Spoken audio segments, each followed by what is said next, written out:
Good to know.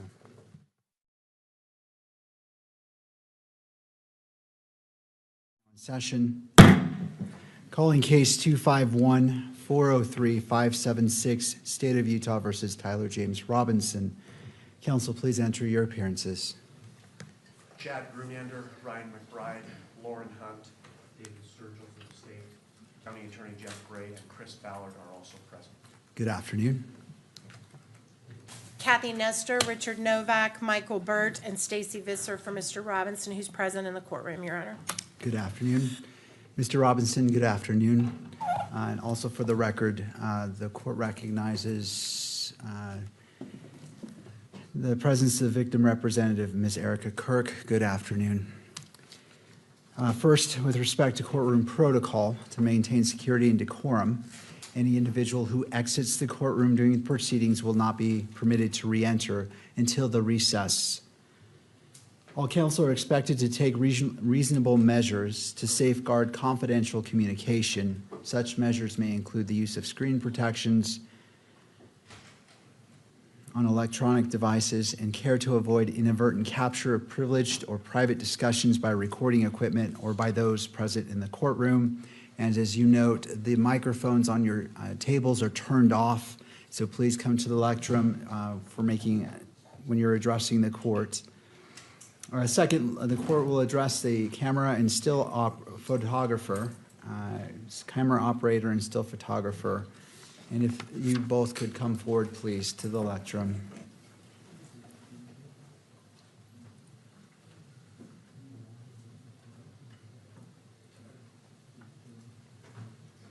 All right, could you both state your names?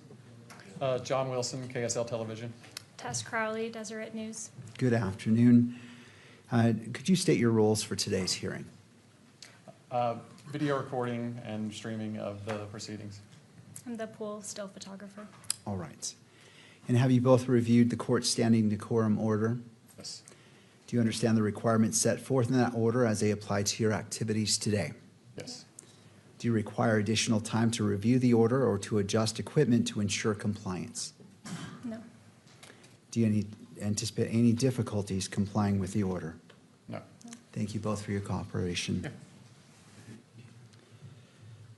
As we begin this afternoon, the court wishes to acknowledge the importance of safety, dignity, and well-being of all those who are present or who may be present during these proceedings, including the parties, counsel, witnesses, court staff, and members of the public.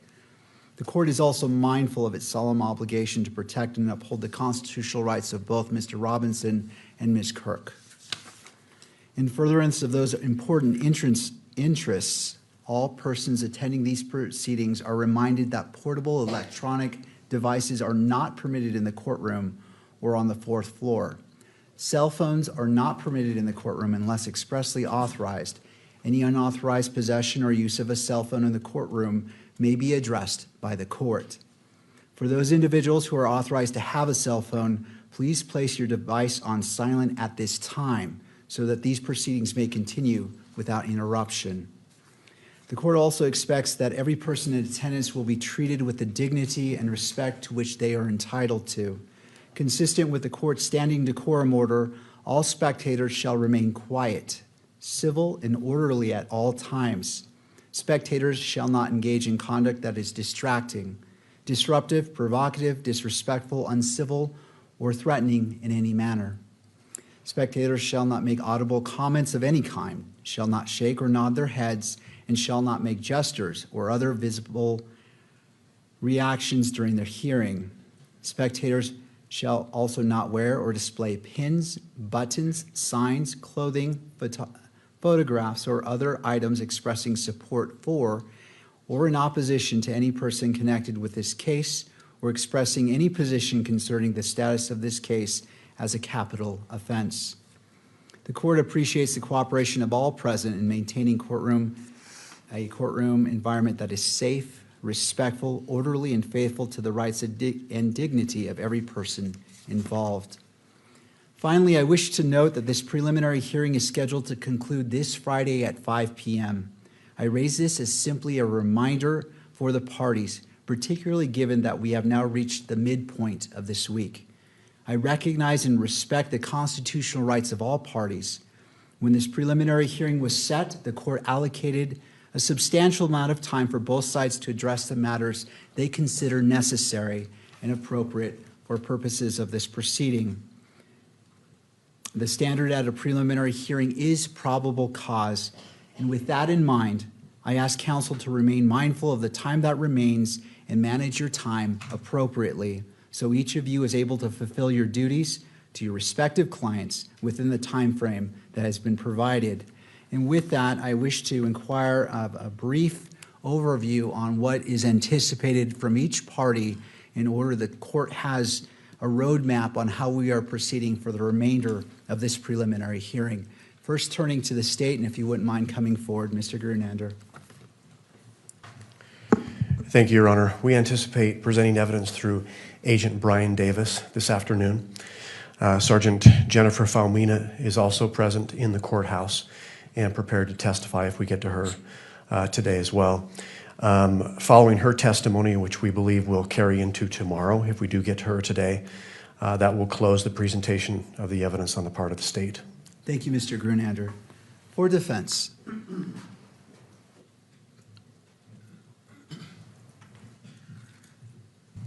Good afternoon, Your Honor. Good afternoon. Michael Berg for Mr. Robinson. Judge, we have two remaining witnesses, Miss Oliver from the ATF and Miss Carner, also from the ATF.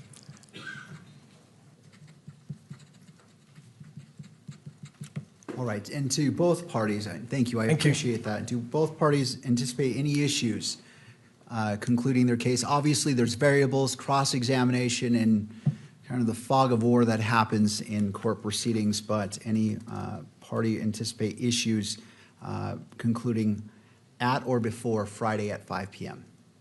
Not from the state, Judge. Just want to highlight one issue for the court because it may be that the court wants to do some time management. The state is going to proffer a video 1102, a video recorded 1102. We have provided the state, I want to say about a day and a half ago, with proposed redactions because we believe that portions of it are not admissible, even in a preliminary hearing.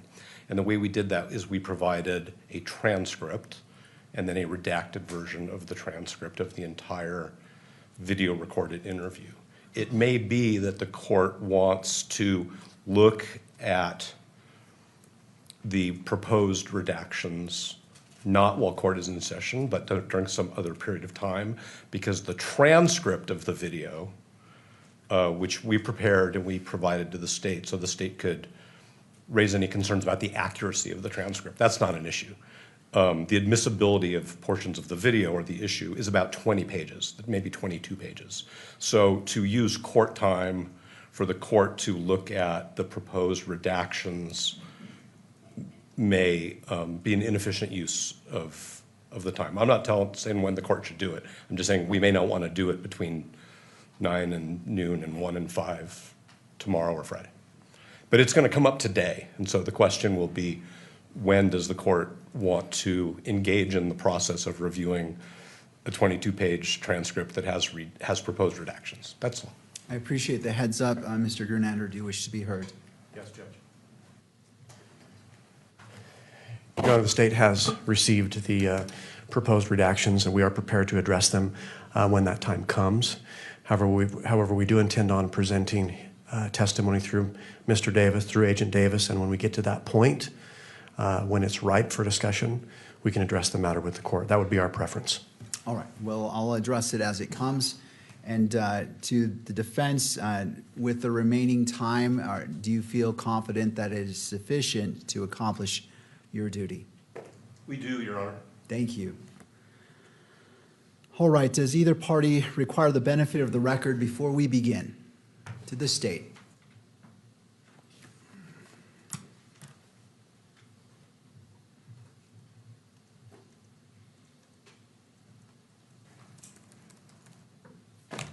Ryan McBride for the state, Your Honor. Just to address an issue that's come up and we expect to come up as we enter the second half of this preliminary hearing regarding the admission of exhibits.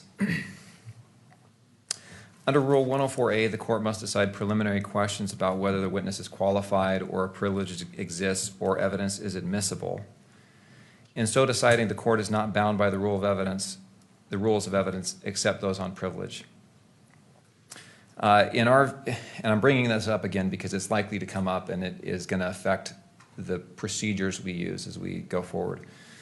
The court holds two roles, really, at this stage. One is a gatekeeper role on admissibility, and the second is the fact finder role as the magistrate. And I know you've referred to those two roles earlier in this proceeding. And the court, Rule 104A means the court can consider evidence even though its admissibility has not yet been determined in its gatekeeper role. And then, after it has been admitted, it can determine the admissible qualities of that evidence or that exhibit. And that is especially relevant at a preliminary hearing where foundational evidence is reliable hearsay under 1102B3. Even at trial, State v. Griffin, which is a 2016 UT 33 Utah Supreme Court case, the court has held that rules of evidence do not apply to evidence used to establish foundation for admission of other evidence. It's a quote from paragraph 33. So the point is, foundational rulings on admissibility can consider evidence that is not in and of itself admissible. That's proper. The second point is the courts of appeals recognize a presumption that the court considers, when acting in its fact-finding role, only the admissible evidence and disregards any inadmissible evidence. Most commonly, that comes up in a bench trial type case where prior bad acts evidence is admitted and it can have dual inferences. State v. Adams was one of those cases. That's 2011 UT App 163. And what it means is we know that a fact finder is not tainted by the judge's role as a gatekeeper, even though the judge as a gatekeeper considers potentially inadmissible evidence. It also means that the court doesn't have to distinguish which hat it's wearing as we go through the proceeding. In this circumstance, this hearing is taking place outside the presence of the jury. The state has laid and intends to lay and continue to lay foundation in open court. Such foundation sometimes will include discussion of the actual exhibits rather than just proffers, as well as foundation for the exhibits. Now, I don't think that there's any issue between us and the defense in understanding that kind of statement of the law. I think the issue that has come up is under Rule 104B, determinations of admissibility take place outside the presence of the jury. The defense appears to be assuming the jury to be basically the potential jury pool and trying to avoid the potential taint to a jury pool that discussion of evidence, which may or may not be admissible, may cause. I think that's a fair point. I just want to put the court on notice of our view and how we have and intend to proceed as we move forward. Under 104B, that determination takes place outside of the presence of the jury. Under the rules, there's a presumption that these hearings and this hearing is open to the public, including admissibility hearings. Because of that, we intend to move forward and move the admission of evidence and argue the admission of evidence as in open court. Should the court close the hearing, of course, that would change. But that's because that's the presumption in the law and that's conforms with 104B. That's our intention unless the court or counsel moves to close the hearing. So in summary, the court can and often should consider evidence and review the exhibits before admission. 2, the court is not tainted by doing so and can distinguish between admissible evidence and improper evidence. And there's no need for the court to identify which hat it's wearing. And 3, absent closure, we'll move forward with our evidence in open court. All right. Well, I'll hear from defense if you want to be heard on that issue. I see you. Okay. Just briefly, Your Honor, I'm sorry I have 2 microphones. I'm just trying to be technologically savvy. I think the 104 issue, I agree completely with Mr. McBride on what he's saying. Because of the Supreme Court's ruling in Archuleta concerning the availability to the public of exhibits from a preliminary hearing, which of course is a fact-specific inquiry by this court, we will continue to raise concerns about our client's right to a fair trial when we think it's appropriate, and the court will make the rulings it makes. That's all I want to say. All right. All right, to both parties, the standing request remains, when you are moving a piece of evidence into to the record, I ask 3 steps. Admissibility, to admit it, to be published in the courtroom, and then to be published on that screen. And I'm going to have the screen adjusted slightly because I want, if it's published, I want it to be meaningfully able to be viewed. And I noticed somebody sent me a screenshot that angle creates an interesting angle that kind of distorts it. So in the interest of, if we're going to be transparent, it should be viewable transparent. So we'll adjust that screen briefly, but please address those 3 issues. And I understand one side or the other might say, well, we agree or we don't agree, period. But please, I'm trying to make sure that the record before us is a clean and clear record. So if you would do that, the court would appreciate that. All right, anything further? No, Your Honor. All right.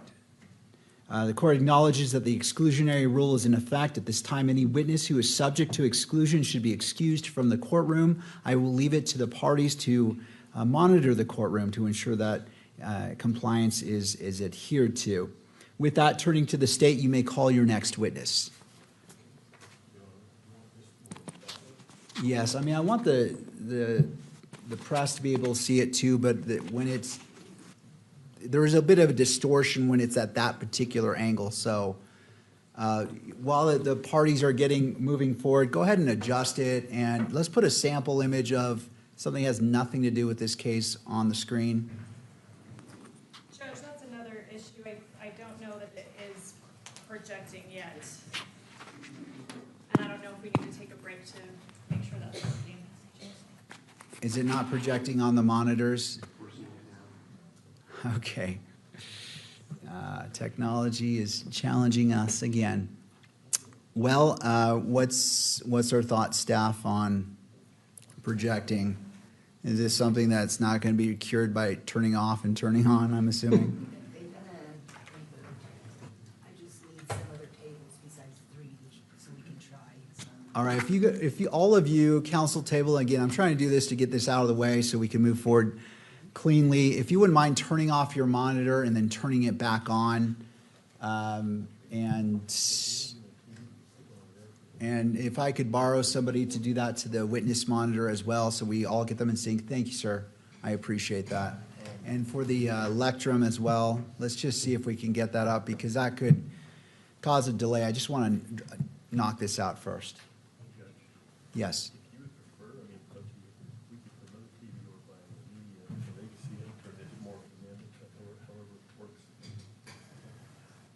Where would that TV go?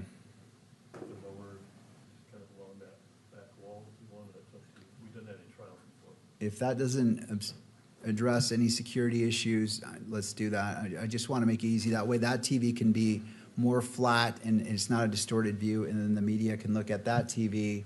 Again, transparency needs to be viewable, not just there in concept.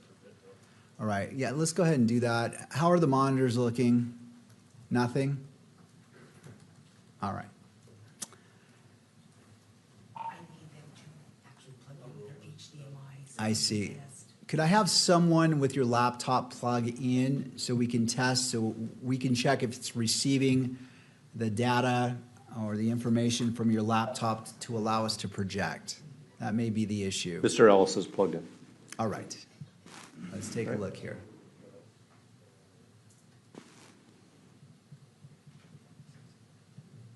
I appreciate the parties' patience, especially after I just said we're at the Working? halfway point. We're getting a thumbs up. All right, so it's displaying for defense, for prosecution. We're working on it right now, Judge. Yes. All right, and on the screen monitor here, it looks like something came up.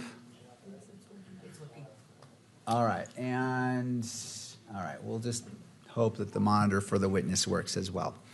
All right, so we're ready to go?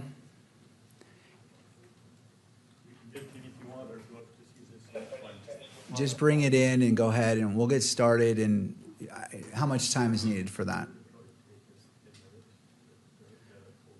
Well, let's go ahead and proceed, and then when we take a break, then we can do that. But for now, the media, if you can see that TV, if you have any problems, please let me know. And we're going to bring in that second TV. We just want to get the train on the track here. All right. Ms. Hunt. The state calls Agent Brian Davis. Agent Davis, if you would like to come forward and be sworn in. You do solemnly swear that the testimony you shall give in the case now pending before the court will be the truth, the whole truth, and nothing but the truth, so help you God. All right, Agent, if you wouldn't mind having a seat. To your left is a water bottle. And after you're seated, you'll have to adjust that microphone, pull it down, and then pull it toward you to ensure that it is picking up your voice and we have a good record. All right, Ms. Hunt, your witness. If you could please state your name and spell your last for the record. Yeah, it's Brian Davis, Davis. What is your occupation? I'm an agent with the Utah State Bureau of Investigation. How long have you been with, is it fair to call that SBI? Correct, yes. How long have you been with the SBI? A total 18 years. I want to briefly go over your experience as a law enforcement officer generally. Actually, are you a law enforcement officer in that capacity? Yes, correct. How long have you been a law enforcement officer? A total of 27 years. You mentioned you were with SBI for 18, is that right? Correct, yep. What other agencies were you with prior to SBI? So Department of Public Safety, I've been a state trooper for 8 years, 18 years with SBI, and 1 year with the Utah Transit Authority Police. We've heard talk from other officers about POST. What is POST? That's Peace Officer Standards and Training. Did you complete that? I did. What year did you complete that? 1999.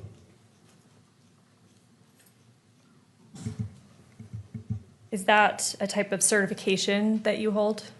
Yeah, it's a statewide certification that any peace officer in the state of Utah, local, state, county, all go through to become a certified peace or police officer. Has that certification lapsed or been any gaps in that time since you received it in 1999? No, it's been constant since then. I want to talk about a bit about your training experience within law enforcement. What roles have you had at SBI? I began as a call enforcement team. We did covert and overt operations. I was assigned to an ATF, the PSN task force, focusing on violent felons with guns and drugs. I was on a FBI task force, Safe Streets. It was a gang violent crime task force. I was on the U.S. Marshals Fugitive Apprehension Team task force. I've been on several different OICI protocol teams, officer involved critical incident teams around the state of Utah and within SBI. I've been on dozens of those scenes. And within major crimes of SBI, I've been, we've worked a variety of cases. I work anything from violent crime, homicides, sex crimes, drug crimes, firearm crimes, white-collar crime, fraud. I was also on a task force with a FBI Public Corruptions Task Force as well. Was that all on-the-job training, or did you receive specific training or conferences, things like that? Yeah, throughout the years, various trainings, conferences in all those capacities over the years. You mentioned you've been a part of homicide investigations. Yes. Can you estimate how many? My best guess would be 60 plus, where I've had some involvement. I also currently work on a cold case unit within SBI, so we consult with agencies around the state of Utah, and I've probably consulted on over 50 of those as well in various capacities and roles. Have you received training specific to homicide investigations? Yes, I have. What types of things have you been trained on in that regard? Just several different times, week-long course training conferences on homicide, from case studies to how to manage a case. Also, I've been on several trainings with like crime scene investigation. I'm Faro certified. It's a 3D Faro scan of crime scenes. What's a Faro scan? It's a 3D laser imaging that's used pretty commonly on crime scenes. It just accurately documents crime scenes. I've been on. I'm I've been certified as a forensic interview in the forensic interview technique with more child victims. So just various trainings like that. You mentioned currently you're a part of the cold case team within SBI. Correct. Have you been assigned as part of the investigation into the homicide of Charlie Kirk? Yes. And what is your role? Do you have a specific role in that investigation? Yes, I was assigned to be a case agent along with Agent Dave Hull. What does it mean to be a case agent? Essentially, you manage the case, responsible for it. Ultimately, you direct the case as you go along. You make assignments as needed. Ultimately, everything comes back to you, like in the form of reports, evidence, and such. And then ultimately, you screen that case, if applicable, to the appropriate county attorney or DA. You mentioned that you are a co-case agent or were with Agent Hull. Is it typical to have two case agents on a case? It can be especially on a large case. Yes. Has this particular case been large? Yes, it has.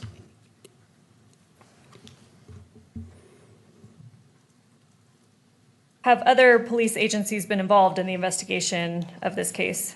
Yes. Who has been designated as the primary investigative agency? The State Bureau of Investigation is the primary investigating agency. I know there are probably several or dozens, but what other agencies have you been working with? FBI,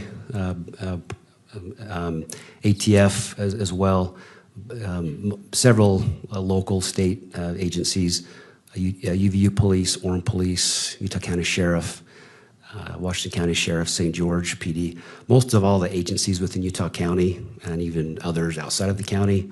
So we've worked with a lot of agencies with this case. It was a pretty large-scale investigation. You mentioned ATF. What does that stand for? Alcohol, tobacco, firearms. All right. I know a lot about what we've... So as a case agent, have you been in court during this preliminary hearing? Yes. You've heard prior testimony? Yes.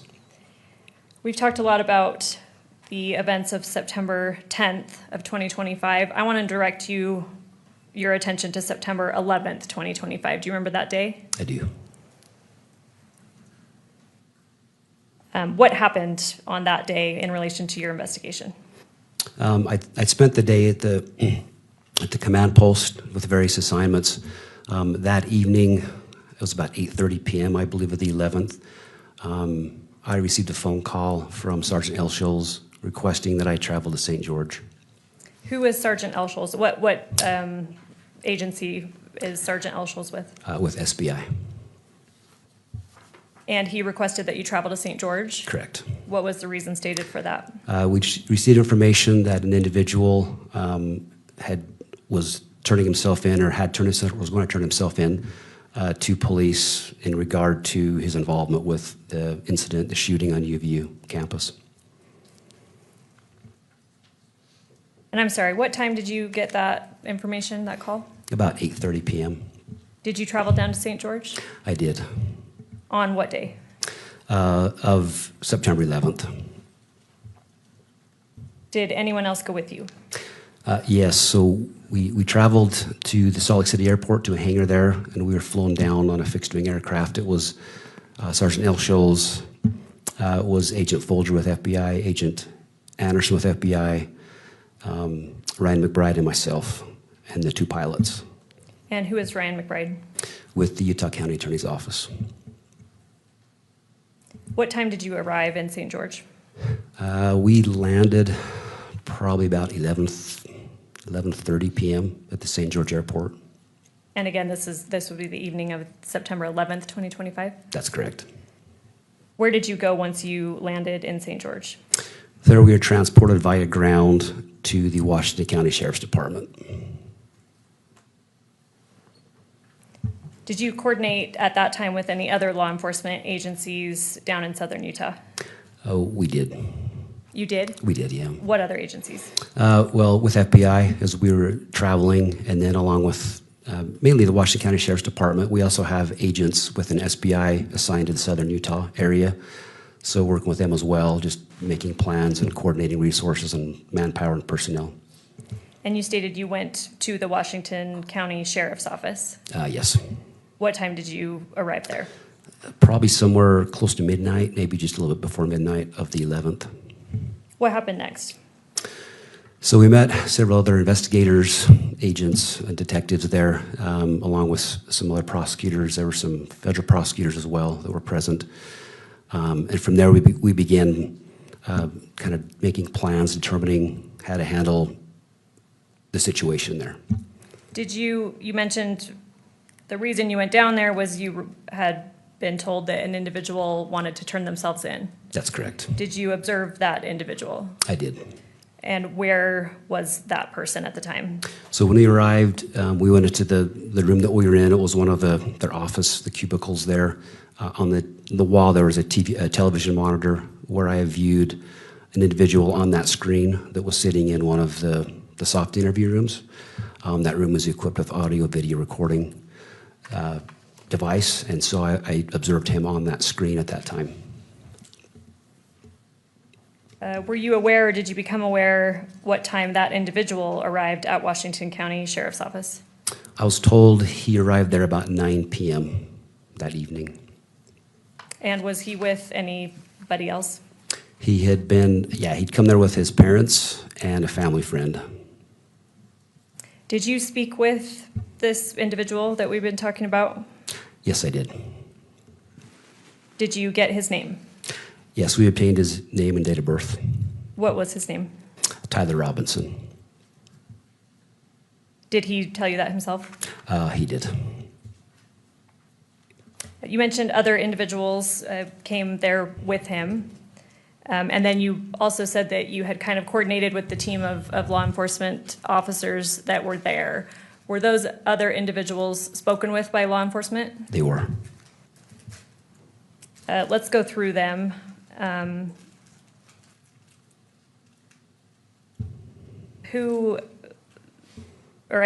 did that happen? Who was spoken to first of the other individuals? So Tyler's mother was interviewed by SBI agent Holgreen and FBI agent Cox. And then kind of simultaneously, his father was being interviewed by SBI agent Terry and FBI agent Smith.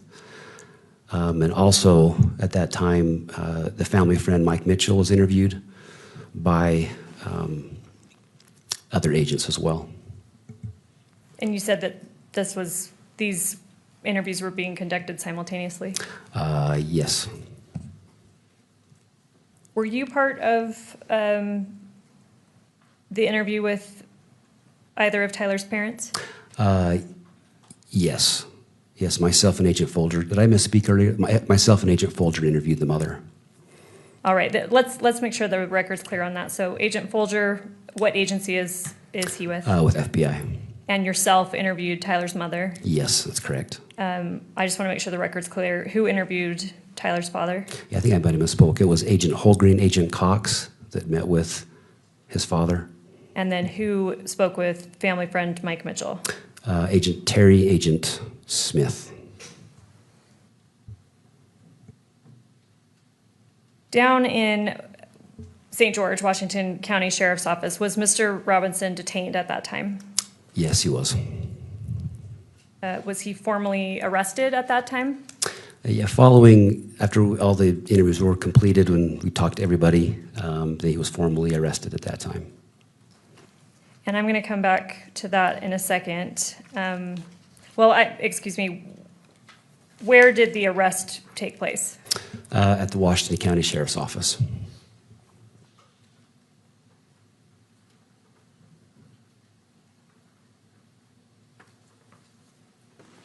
And what date did that happen on? Would have been September 12th. It was about 4 a.m., I believe, of September 12th.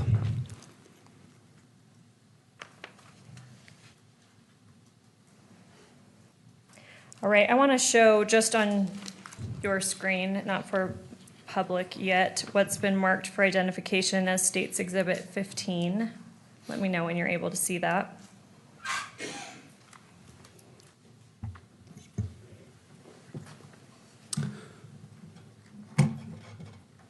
Okay, it's there. Before I ask you about that, did you have an opportunity to, you stated that you observed Mr. Robinson at Washington County Sheriff's Office, is that right? Yes, that's correct. Your Honor, could I have a moment with Ms. Hunt? May I have a moment with Ms. Hunt? You may. You're just going to do the redacted version. Thank you. And that may happen a couple more times as we go through exhibits I because of agreements and disagreements that we have. Thank you for the heads up. At Washington County Sheriff's Office, where you initially observed Mr. Robinson, you stated that he was in a room. Is that room equipped with video recording? Yes, it is. Is that standard practice for a facility like that to have video recording in such a room? Yes, very, very common. Have you reviewed that video? I have. And in your review of that video, does it fairly and accurately depict Mr. Robinson at that time? It does. You see on your screen what's been marked as State's Exhibit 15. Do you recognize that? I do. What is that? That's the interview room in which Mr. Robinson was seated and waiting.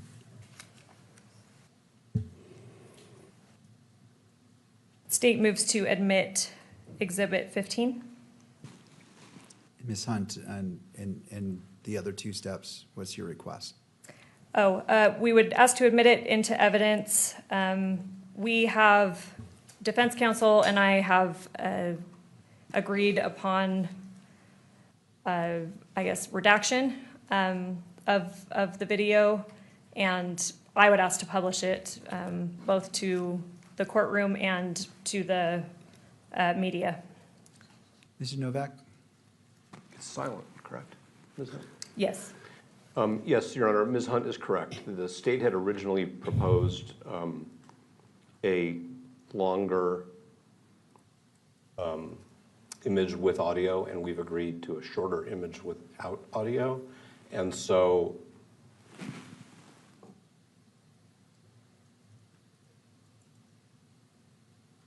That's correct. Yeah. So we're fine with all three steps as to this exhibit. All right. Does the state wish to review this to make sure that what's queued up comports with what you believe? If not, we can move forward. I just want to allow all parties the opportunity to double check.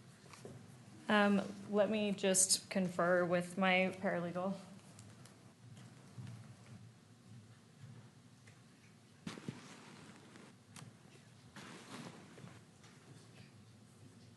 Oh, that's probably right. The difference.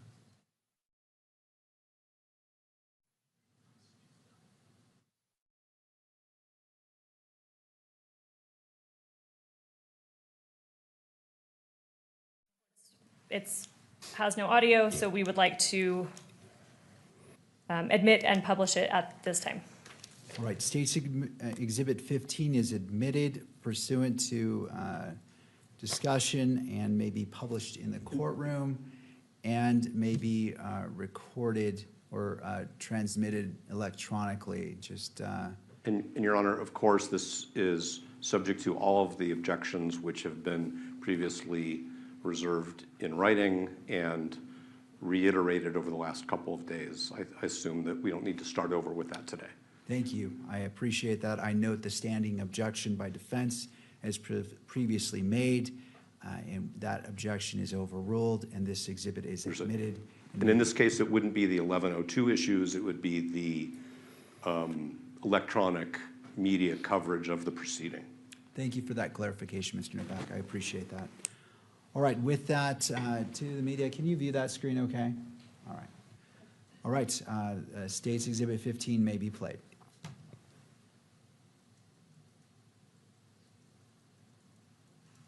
And Agent Davis, who are we seeing here? That's Tyler Robinson. And although we are watching it on video, what is he wearing at this time? He's working a dark colored baseball cap with a, has like a, I believe it's like a, maybe the Hurley symbol on it, like a white symbol on front. It's a burgundy short sleeve shirt with no graphics. It's blue jeans and gray and white tennis shoes. I believe they're Converse style tennis shoes. Thank you. Was Mr. Robinson, you stated that he was arrested in the early hours of September 12th, is that right?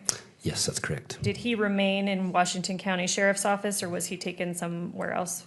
No, he was transported from there to the Utah County Jail. Prior to being transported to the Utah County Jail, was any, I guess, personal property taken from him, clothing, anything like that? The only thing that was, so prior to like our arriving to the St. George, to the Washington County Sheriff's Office, his cell phone was seized and taken from his person. But that was the only thing that was taken from at that time. After he was transported to Utah County Jail, were any personal items taken from him?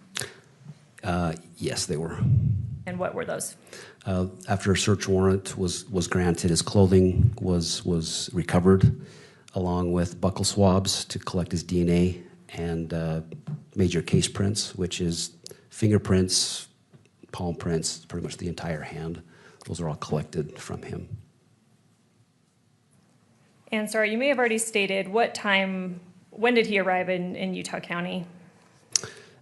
We arrived at the Utah County Jail about 7 a.m. on the 12th, September 12th, and he was formally booked in at about 8 a.m. of that morning, and then I was the booking officer. What does it mean to be the booking officer? I filled out the necessary paperwork essentially with the jail, which gives the individuals personal identification of the charges, the probable cause statement, and then it's signed and submitted to the system. All right, I want to talk a bit about search warrants, some of the search warrants that were executed in this case. As part of the investigation, were search warrants obtained specifically for areas in southern Utah? Yes, they were. And obviously do not give me exact addresses, but generally for what locations? It was the residence of Tyler Robinson and the residence of his parents. Were those warrants executed? They were. By whom? The residence of Tyler Robinson was a team led by Sergeant Famuina with SBI, along with the Utah State Crime Lab. And the residence of his parents was a team led by the FBI, their evidence response team. Are you aware of what date or dates, if applicable, those warrants were executed? Yeah, September 12th. I believe Tyler's residence, they started the search warrant about 8 o'clock in the morning, and then his parents' residence, they started about 4 p.m. Of September 12th. So to be clear, you've stated who was involved in executing those warrants. Were you physically present for the execution of either of those warrants? No, I was not. Are you aware of whether Mr. Robinson lived with anyone else at that residence at the time? Yes. Do you know who that was? Lance Twiggs.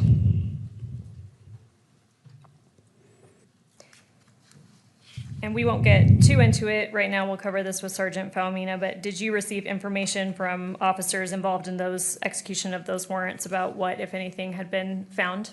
Yes, I did. All right, turning to another area.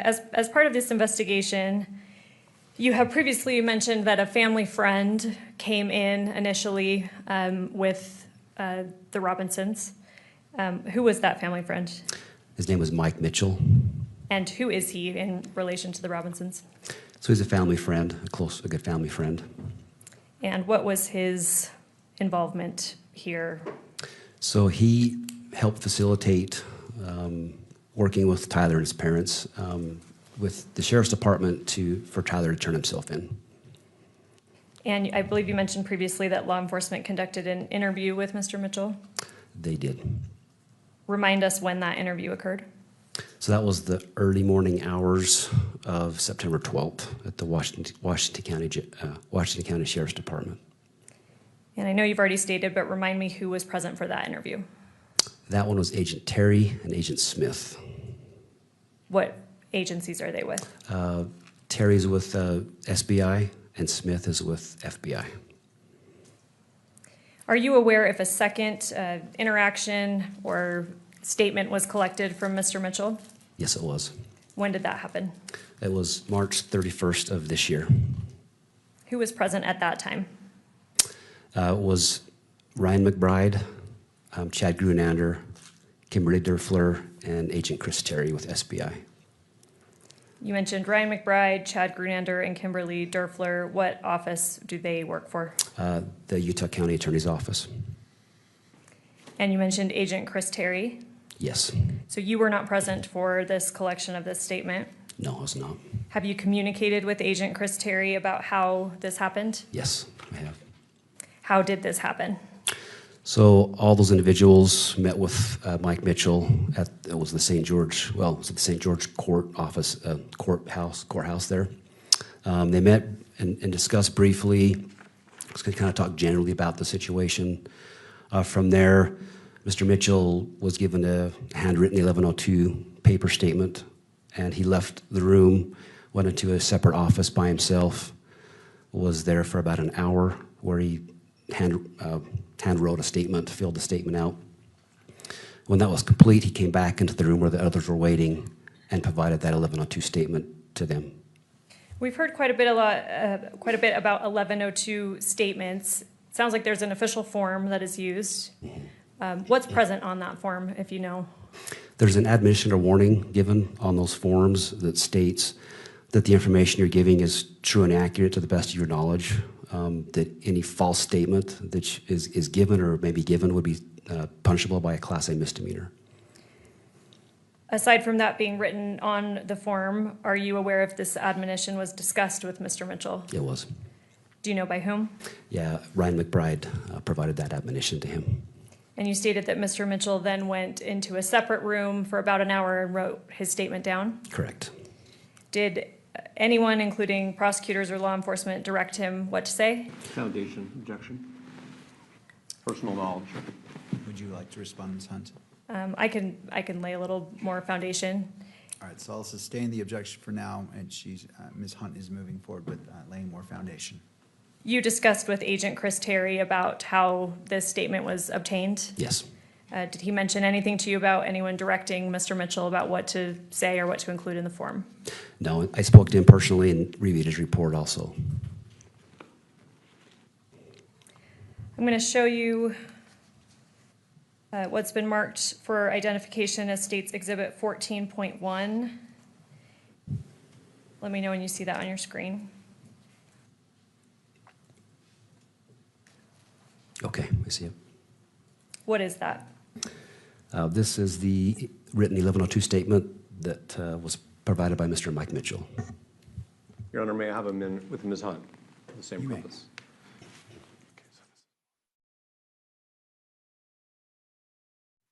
All right. And how do you know that?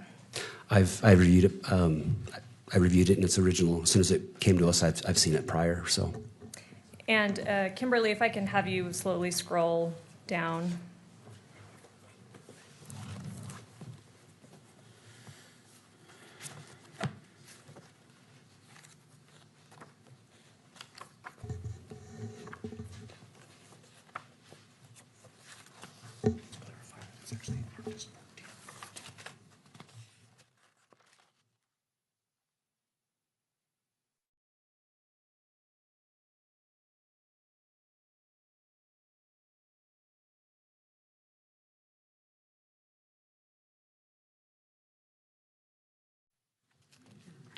Sorry, Judge, if I can just have a moment.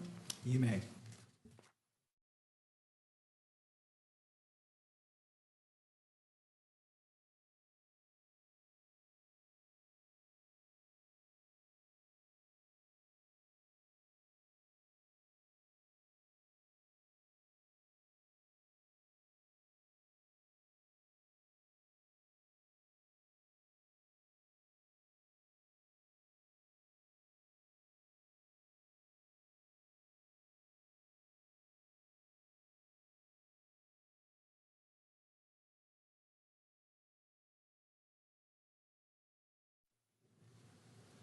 I apologize, Your Honor. I misspoke. It's not 14.1, it's just Exhibit 14.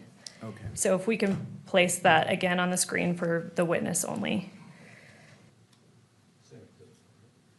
Yes. And sorry, we had been scrolling through that. Do you recognize that? I do. Does it depict, is it fair and accurate from what you remember? Yeah, with the exception of the redactions, yes, it's fair and accurate. And Judge, I'll make a record, defense counsel and I have stipulated on the redactions that are present. I would move for its admission, State's Exhibit 14, into evidence, but we do not wish to publish it either to the courtroom gallery or the cameras. All right, could I have a copy of it? What I have is the unredacted version. So I want to review it before I make that decision.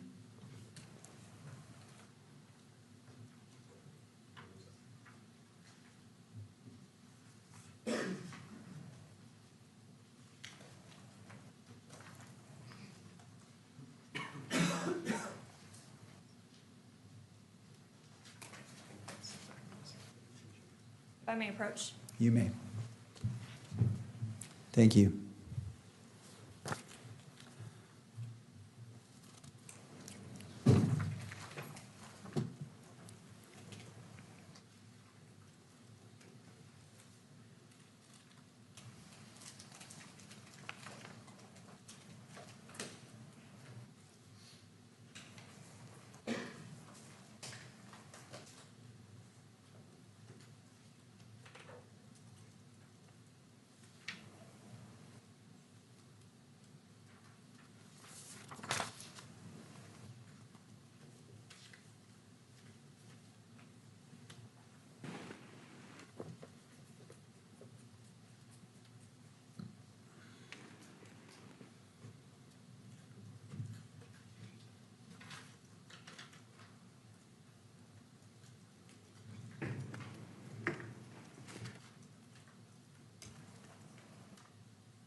All right, I've had a chance to review State's Exhibit 14 and noting the standing objections by defense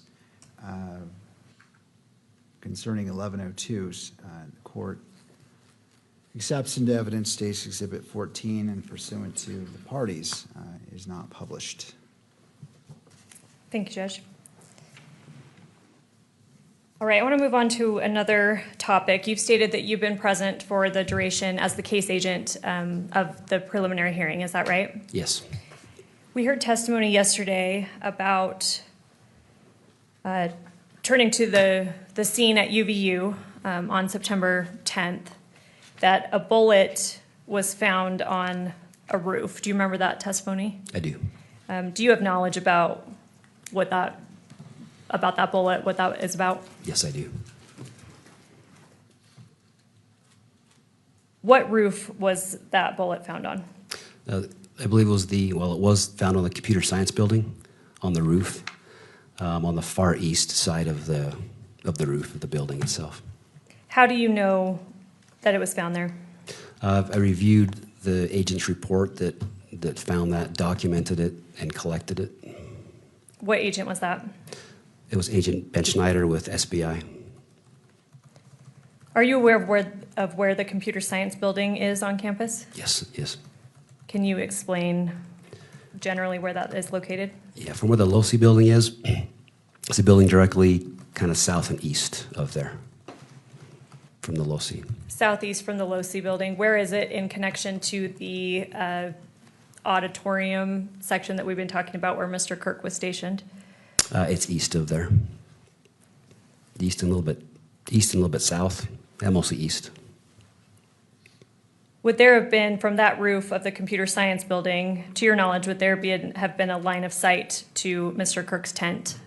No, not according to the agent, Agent Ben Schneider. There was not a line of sight from there to where the tent was, where Mr. Kirk was. Did you learn from Agent Snyder what caliber that bullet was? Yes, I did. And what was that? It was a .223 caliber. What is a live round? It's a round that had not been fired, so it still had the projectile, and it was a fully functional bullet with ammunition with the bullet. Did you learn if this .223 bullet found on top of the computer science building was a live round? Yes. And how do you know that? It was still intact. Still had the primer had not been it was not dented, not been fired. It still had the bullet projectile in the end, and still sealed. Did you observe this bullet personally, or is this information you're getting from Agent Snyder? From Agent Ben Schneider.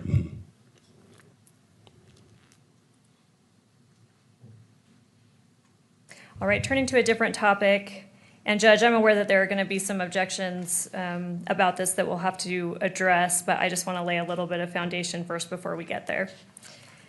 Are you've mentioned him already. Are you familiar with an individual named Lance Twiggs? Yes, I am. And who is he in regards to this investigation? He's the roommate of Tyler Robinson. Was he interviewed as part of this investigation? He was. How many times? 2 times. When was the first time? The first time was the early morning hours of September 12th, and that occurred at St. George Police Department. So we've heard of several people coming in and being spoken with at Washington County Sheriff's Office. Correct. Mr. Twiggs was spoken with at St. George PD. Correct. Do you know who was present for that interview? It was FBI agents Larson and Agent Ling. Are you aware of Mr. Twiggs' buccal swab was taken at that time? I don't recall it happening there. I believe it happened later. I'd have to, but it did occur. That was obtained from him. Okay. But you're not sure if it happened on the 12th? I don't recall if it was there or later at his residence, but. But ultimately, a buccal swab was obtained from Mr. Twiggs? Yes, it was. Do you know if his phone was taken from him? It was. When did that happen? So it was during that interview with FBI at St. George Police Department. They conducted an interview of him, and then he provided his phone. He did it voluntarily also, provided it to those agents. And that would have been on September 12th, 2025? Correct. You mentioned a second interview of Mr. Twiggs? There was a second interview, yes. When did that take place? April 20th of this year. Where was that? Happened at the Utah County Attorney's Office. Who was present at that second interview? It was Mr. Twiggs with his attorney, Jill Cottrell. It was Lauren Hunt, Sam Peed with the U.S. Attorney's Office, Ryan McBride, Sergeant L. Scholes, well, now it's Lieutenant L. Scholes, and myself. We've talked about 2 interviews of Mr. Twiggs, one on the morning of September 12th, 2025, second on April 20th, 2026. Are you aware if both of those interviews were recorded? They were. Have you reviewed those recordings? I have. Before Mr. Twiggs' interview on April 20th, 2026, well, first let me ask you this. Are you aware of what use immunity means? Yes. What does it mean? It's a letter that the use of immunity is essentially giving the individual, during the limited time of their statement, they're given that immunity from statements that are made in regard to an incident. But it does not preclude them from prosecution, from evidence that would be known or found then or later outside of that interview. It just gives them that limited immunity during the type of the interview. Okay, so for any statements made during the interview, they're given immunity for that, but they're not generally prohibited from being potentially prosecuted outside of that interview. Is that fair? That's my understanding, yes. Was Mr. Twiggs given use immunity? Yes, he was. By what offices? The Utah County Attorney's Office, as well as the United States Attorney's Office. You mentioned that both of Mr. Twiggs' interviews were recorded. Have you reviewed those recordings? Yes, I have. Do they fairly and accurately depict those interviews? Yes, they do.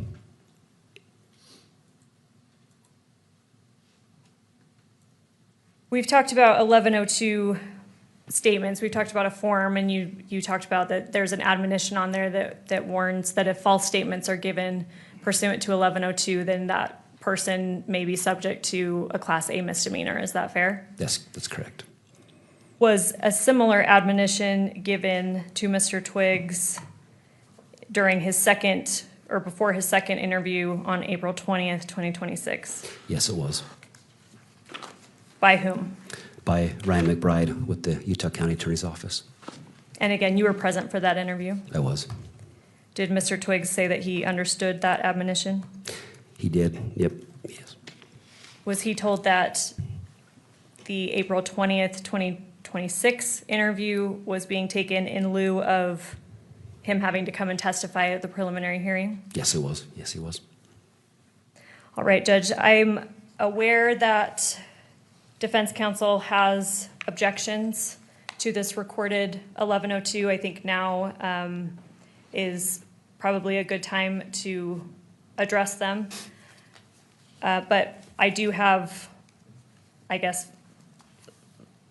I understand that they are suggesting redactions to the video. I have some procedural objections first, and if Your Honor sustains those, I think it may make the substance of the statements or the objections or the redactions that defense is proposing moot. So I'm wondering if Your Honor will entertain my responses procedurally first before we get into the substance of what defense is objecting to. Does that make sense? Yes, but if you want to move it, because right now nothing's before me. Yes. Well, what I want to move, so defense is proposed about a day and a half ago. They created a transcript. Mr. Novak has proffered this earlier to Your Honor. On April, and I'll give you a little more proffer. On April 28th, 2026, the Utah County Attorney's Office provided this recorded 1102 statement of Mr. Twiggs to defense counsel. They have acknowledged the receipt and mentioned the recorded statement at previous hearings. In fact, they even filed a brief that Your Honor has decided about whether 1102 can be applicable to Mr. Twiggs at this hearing, which Your Honor has ruled upon. Monday at about 4 p.m., defense counsel sent us a transcript that was prepared by the defense team, and it had significant redactions that they were suggesting. It was about a 21-page transcript, and their suggested redactions are approximately 11 pages of it. In total, redactions appear on 16 of the 21 pages. My procedural objections to this are that this is essentially by surprise. We were already a day into the preliminary hearing. Defense counsel had been aware since at least April 28th, 2026, when the recorded 1102 of Mr. Twiggs was provided to them, that is how we intended to proceed. And like I said, they had already briefed the 1102 issue as it relates to Mr. Twiggs. At that time, they did not raise any objections to the substance of it or propose any redactions that they wished. And yeah, frankly, it's by surprise, and it's at this point disrupting the hearing. It's not, I did mention that defense prepared a transcript of this recorded interview, how the state intended to present it and how we have given it in discovery to defense is it's a video, audio and visual. Making redactions to that is not as simple as a transcript where you can just block out sections of the text. So it's far more complicated than that to edit or redact portions of the video at this time. So we would object procedurally, basically on the timeliness of it, that they had an opportunity to make these objections if they had them at the time when the 1102 issue in regards to Lance Twiggs was briefed and decided by Your Honor. They did not do that or raise the issue at this time. And so we would object just procedurally on those grounds. Additionally, the remedy requested, which I'm assuming is that we make redactions to the video or present it as a transcript rather than a video, is disproportionate. Even assuming if there are isolated statements that the court would not ultimately consider, again, as Mr. McBride pointed out and as Your Honor has stated throughout this hearing, this is a preliminary hearing to the court. It's not to the jury. The court is fully capable of disregarding any statement it determines exceeds the proper scope. As Mr. McBride cited this morning, several cases give Your Honor that authority and presumption that judges are able to basically make the difference between what's admissible evidence and disregard what may not be at a preliminary hearing or even at a bench trial. State v. Adams is one of those cases. If Your Honor wants the citation, again, I'm happy to give it. State v. Featherson is another one. That one is 781 P2D 424. State v. Hannigan is another one, 2014 UT App 165. And State v. Rosecrans, 2024 UT App 128. And those cases all stand for the notion that essentially judges, and this is to quote from Rosecrans, judges are not subject to many of the same concerns about prejudices and improper influences as jurors. And so, again, procedurally, the remedy asking us to now, in the middle of a week-long preliminary hearing of which everyone was aware, edit or alter or redact portions of this video recording 1102, that remedy is disproportionate. If there are any potentially objectionable statements within that, Your Honor has the ability to disregard those. And so we would prefer not to get into the substance and argue each statement line by line, and we would prefer to just move for its admission and have the court use its discretion as a judge to take what's proper versus improper, disregard anything the court might find improper. If we would like to move into substantive objections, then we're happy to, but if the court can rule on those procedural objections first, it may make any substantive objections moot. All right, so you're moving into Evidence States Exhibit 16? Yes. And as it relates to publication, what is your request? So, Judge, we believe, and I believe this has been discussed before on the record, that the state is in agreement that the media should not have the ability to handle or replicate certain exhibits. Because it's video, Mr. Twiggs is shown certain exhibits. So we would agree that this should not be captured by cameras and projected by the media outside of the courtroom. But we would like at least the audio and maybe even the video within the courtroom itself to be captured, is the state's position. All right, I want to make sure I understand. So your request is that the video not be projected and captured by the video camera, but the video and audio is played in the courtroom and the audio is able to be transmitted, just not the video via the camera. Is that my understanding? Correct, that's the state's position. All right. And in regards to this exhibit, is in the, as State's Exhibit 16, is there any portion of that recorded statement that occurred before the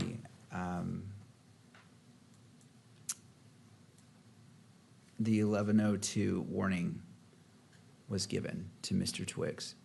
Not that we are presenting today. Okay. All right, turning to the defense. Mr. Novak. Thank you. Thank you, Ms. Hunt. So I'm going to address first, Your Honor, what Ms. Hunt describes as the procedural issues with our proposed redactions. Many weeks ago, the state lodged their anticipated exhibits with the court. And then the court said, I'm not going to review them. In fact, I'm returning them. I'm sorry. The court said that the court is returning the exhibits to the state. So there is no moment to make objections to an exhibit which the court is not inclined to entertain until the moment, as the court has said many times, until the exhibit is presented. And so what we have done is we have given the state, it's only a 20-page transcript, excuse me, it's only a 20-page transcript. We have given the state a transcript we prepared ahead of time so that the state could make sure that the transcript is accurate. The state has never said that the transcript is inaccurate, so I'm going to assume for purposes of the moment that the state doesn't have any dispute that the transcript is an accurate transcription of Mr. Twiggs' recorded 1102 interview. There's no surprise here. There's been all of Monday evening, all of Tuesday, this morning. In fact, the state informed me yesterday morning that they don't agree to the redactions. So there's no surprise here. And we're actually doing exactly what the court signaled should be done, which is at the time an exhibit is proffered, objections shall be made. This wouldn't be as much of a problem if Ms. Hunt had just said to Your Honor, following Archuleta, and in light of the electronic coverage of this proceeding, and in light of Mr. Robinson's right to a fair trial, the court will consider those portions of the exhibit which are admissible, and the court will not consider those portions which it determines are not admissible, but it will not be broadcast either audio or video. So that becomes a problem because the categories of objections that we have to this video recording, I'm going to talk about a little bit so that the court understands why Ms. Hunt's suggestion that the entirety of an exhibit, which may not be admissible under the rules of evidence at a preliminary hearing, be played in open court, and that the audio be captured by electronic media and broadcast. Because of our client's right to a fair trial, that's a problem. And I don't want to sound flippant, but this is actually the Ryan McBride 1102. The vast majority of this video is Mr. McBride testifying and Mr. Twiggs agreeing. If we were in a courtroom, it would be a leading examination virtually from start to finish. I don't want to say that every single statement by Mr. Twiggs is just an affirmation of what Mr. McBride says, but the vast majority of it is. There are also portions of this 1102 where Mr. McBride is basically testifying as to what other exhibits that this court will see say.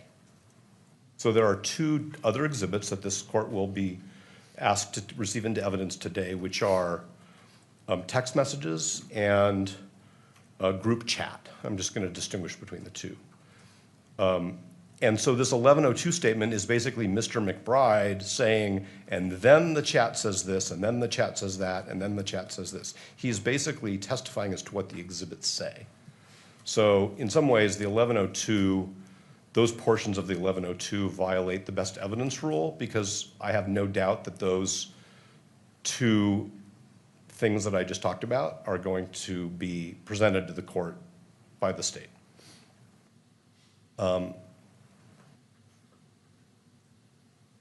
There are also portions of this 1102 which are not relevant and really implicate Mr. Twiggs' privacy rights. And I am not Mr. Twiggs' counsel. As Ms. Hunt said, he has counsel.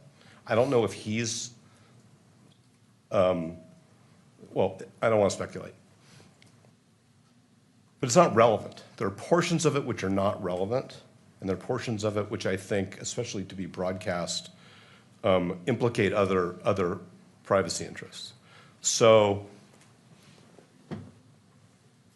I'm not trying to create complications, and I'm definitely not trying to take the state by surprise, because I went to great lengths to provide the state with a transcript, with a proposed redacted transcript. And in fact, today, we prepared to make it easier on the state and actually on Your Honor. Instead of having redactions with big black sections, we highlighted them instead. So if the court wants to look at our proposed redactions, the court can do that without having to compare two documents. The other thing I want to say is that if the court did order ultimately that portions of it would be broadcast in any way, in the courtroom, outside the courtroom, we're not trying to change the state's exhibit from a video with audio to a transcript. The transcript is really being used as a tool to address the inadmissible portions of the video, because there's no way to communicate to the court efficiently which portions of a video we think are not admissible. It's much easier to do it on paper. So the transcript is just a tool. We have the ability right here in this courthouse to cut the video into the pieces that the court deems admissible. Mr. Ellis tells me it would probably take a couple hours at the most. So maybe that's also not a concern. There's no delay associated with this in light of the fact that it's Wednesday and this court is going to conclude this hearing by Friday afternoon. So I've gone beyond the procedural issues. I've addressed that we think portions of it are not admissible. There's no surprise. We've followed exactly what the court has signaled, which is I don't want to hear about exhibits until we're in the middle of the hearing, and I don't want to hear objections about it till we're in the middle of the hearing. The litigation over whether Section 1102 is constitutional under Mr. Robinson's federal due process rights and the other rights that were addressed, that litigation does not mean that we should have brought to the court proposed redactions to an exhibit in a hearing which hasn't started yet, in a hearing in which the state hadn't, until 20 minutes ago, even proffered an exhibit. So I understand that the state wants to avoid the substance by trying to short circuit this with a procedural argument. And Ms. Hunt is a very excellent advocate for her client. But the reason why the state is going to the procedural issue is because the state, because the exhibit contains significant content that is not admissible even in a preliminary hearing. So I'm going to stop now, but I do want to go back and say that if the court concluded that only Your Honor was going to review this exhibit and the Archuleta rule would be extended to this exhibit, including that it's not going to be broadcast, then I think that we have a different path toward the efficient resolution of this issue. All right. Does that make sense, Your Honor? I believe I understand what you're saying. So let me respond to you before I go to Ms. Hunt. So going to your first point in regards to what this court's position in not looking at the exhibits, that doesn't preclude any party from filing a motion in limine, which is anticipated before anything is moved into evidence. Typically, motions in limine are used by either side on anticipated exhibits or that may come into court, and that allows pre-litigation. So I want to clarify that the court statement, like I'm not looking at the exhibits, is far different than what the parties choose to do and file in regards to a motion in limine. But going to I really want to go to what you've talked about. What specific objections are you making? I want to make sure the request is clear so I can rule specifically on that. What exactly, I think I understand some of them, but I wish for you to articulate what are your objections to State's Exhibit 16? Significant, we could do it line by line or page by page. I know we have had hearings in this matter where the court has wanted to look at transcripts line by line, word by word. We're prepared to do that, but I'm going to give the court categories. Thank you. Without referring to specific portions. There are many portions, specific portions of it, which are not the statement of Mr. Twiggs. They're Mr. McBride testifying on video as to what other exhibits say. And Mr. Twiggs is saying, yeah, that's what it says. Yeah, that's what it says. Yeah, that's what it says. So I apologize. I don't mean to interrupt you. Oh, no, I it's just fine. want to categorize it and put it in a box. So what is the what objection under the rules of evidence is that specifically? What are you boxing that as? Well, first of all, it's counsel testifying. Second of all, it's hearsay. It's Mr. McBride's out-of-court statements as to what an exhibit says. There's a best evidence rule, which I'm sure the court is familiar with, which is that the best evidence of what an exhibit says is the exhibit. So we may have a little bit of a cart before the horse here. Sure. Because there are two exhibits that I'm very confident are coming. There are portions which are not relevant. There are portions which I believe are inadmissible when the court balances under 403 the probative value versus the prejudicial value, especially in light of the manner in which this hearing is being broadcast. So we have improper testimony by counsel. We have the best evidence rule, which I think also includes hearsay. We have relevance issues, and we have 403 issues. And so, but what I'm saying is that those are all things that this court can manage, as Ms. Hunt and Mr. Bride have taught us today in terms of the court's preliminary assessments, the court's role as a magistrate, and the Archuleta rules that allow this court to decide certain exhibits will not be viewed or heard by the public because it interferes with Mr. Robinson's right to a fair trial. Okay. Thank you. And I heard exactly what the court said about the in limine situation, but I do want to just say this, and I hope this is taken in the right spirit. If this court had said to us, I'm returning the exhibits, but if any party has any objections to any exhibits, I want to hear about that before the hearing, we certainly would have done so. And I think that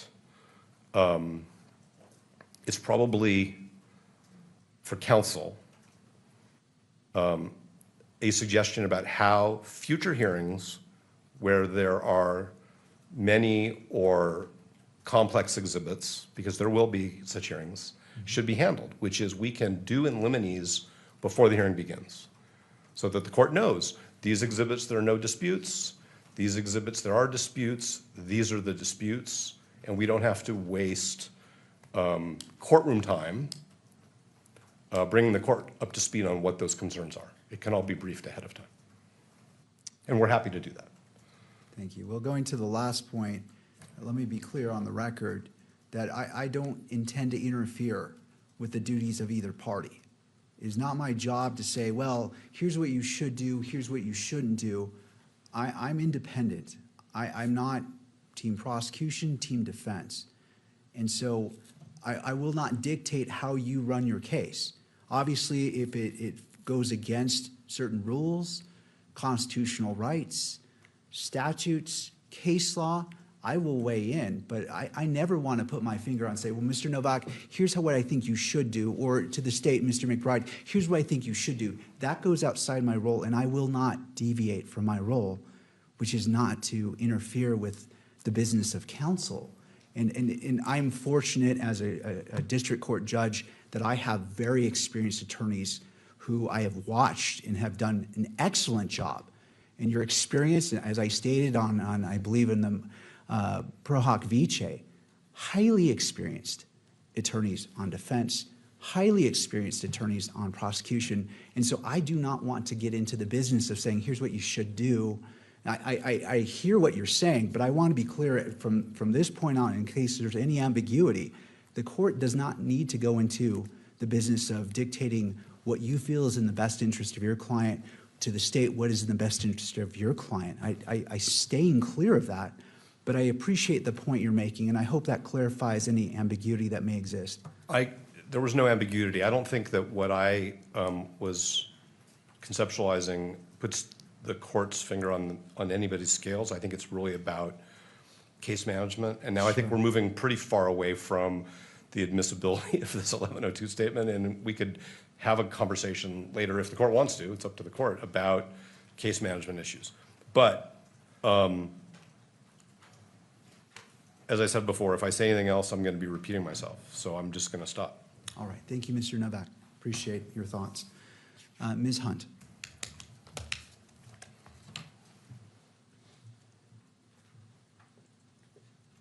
Yes, thank you, Judge. And as I tried to parse out, obviously we have procedural objections, which may, depending on how the court rules, make the substantive objections moot or unnecessary. But to Mr. Novak's point about this not being by surprise, yes, to be fair, he did send me a transcript with proposed redactions Monday, I believe at about 4 p.m. It was not accompanied by any objections that he actually had. So we had to compare the transcripts and, to our best guess, come up with what the substantive objections may be. I am ready to respond to what I believe they may be, and obviously he's now given categories. But I think we're now at the point where the court needs to exercise its ability and obligation under Rule 104A to decide a preliminary question about whether evidence is admissible. But before we do that, because to argue the substantive objections, I want to actually get into the substance of it. And so I think we need to consider whether this is going to be a closed hearing, and then probably, I don't know, I'm assuming the media attorneys will want to weigh into that, because I do want to quote specific sections to be able to advocate for my position, the state's position on this. I think we will need to get into the meat of what is actually stated here. And so I think the court needs to decide if this is going to be an open or a closed hearing, and hear from the media or any other parties that need to weigh in on that. All right. Anything further from the parties as it relates to that?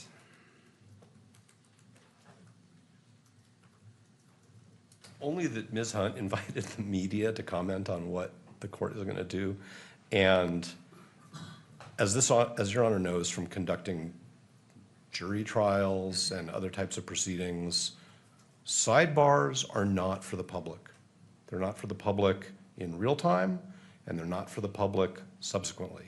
It is very standard that sidebar proceedings where information is only to be exchanged between counsel for the parties and the court are conducted at sidebar so that witnesses, jurors, members of the public don't hear about those things. And so we are assuming that if the court wants to do this in what we would call sidebar or in a closed hearing, that the transcript of that is going to remain at least temporarily sealed until these proceedings conclude or the court conducts some closure analysis on a topic by topic basis. So that's what sidebars are about, whether it's done in a closed hearing or in an open hearing through whisper. The public, potential witnesses, jurors, potential jurors don't get to hear what the court decides needs to be addressed in a manner which protects the parties' rights. All right.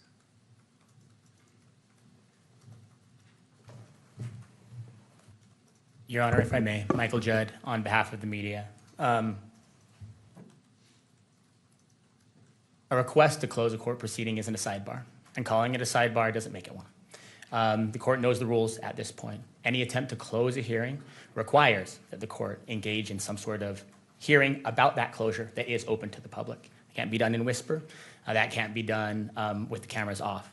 There are occasions where a court may find it necessary to put some portion of some hearing behind closed doors. But the conversation about whether or not that happens, of course, has to take place in public. I don't want to belabor any of the points that are made. I think the court recognizes the interests at issue here and what the media's position would likely be on these. I'd like to find common ground. It appears to be a significant piece of common ground here is that everybody seems to believe that the video interview that is at issue here is very important. And that, of course, makes people want to invoke protections, invoke closures. From the media's perspective, from the public's perspective, of course, that pushes the other direction. There may be moments of this preliminary hearing, there may be exhibits that do not present significant pillars of support for the decision that the court will ultimately be called on to make as a gatekeeper and as a magistrate.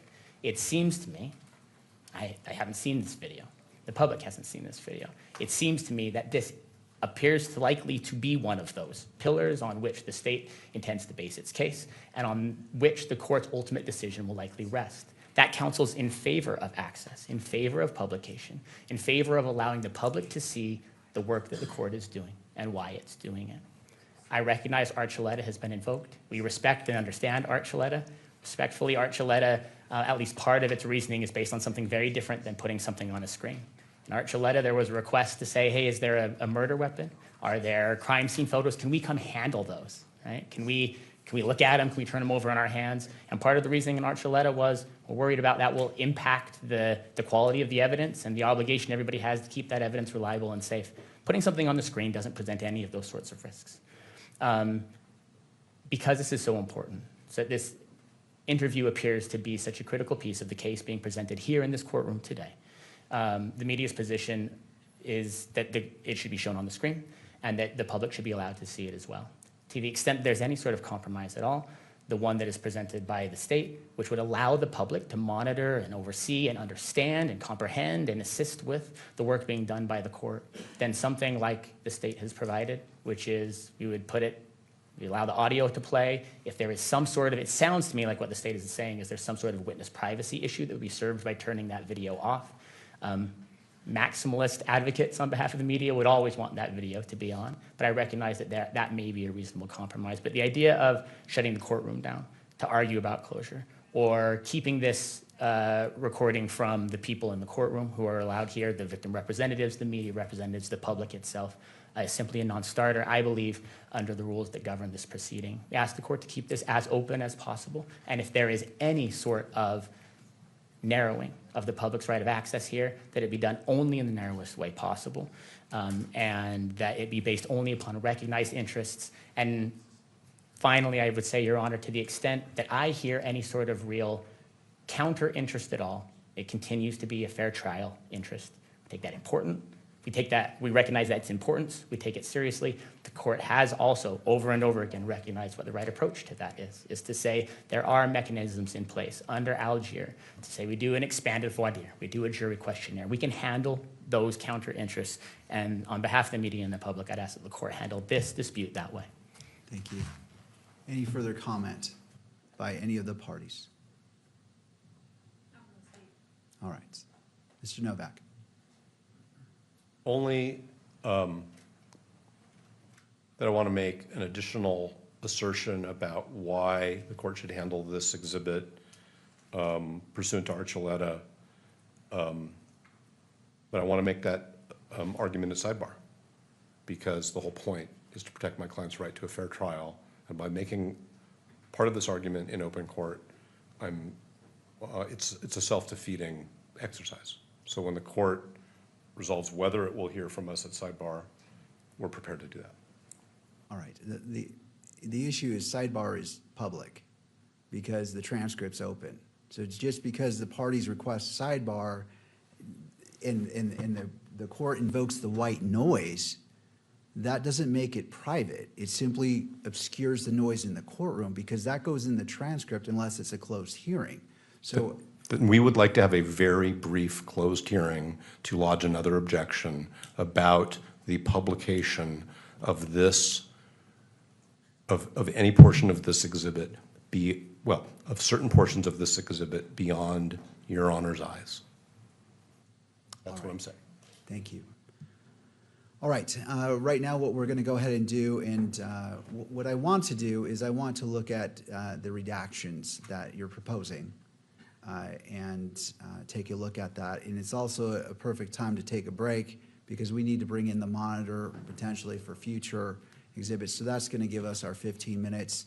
I want to review that so I can be brought up to speed because the transcript, from what I understand, is just a transcript with suggestions of what defense wants to redact. Is that correct? That's correct, Your Honor. And so what I would suggest, well, if this works for the court, is we will email to the court staff something we've already given the state, which is the proposed redacted version of the transcript. I understand that the state wants a video to be presented as evidence. We can get there if the court concludes there should be redactions. It's not redacted through blackout, it's highlighted. So the highlights are the proposed defense redactions, and Mr. Ellis can make sure that your court staff receive that, and it can either be emailed to you or printed out, whatever works.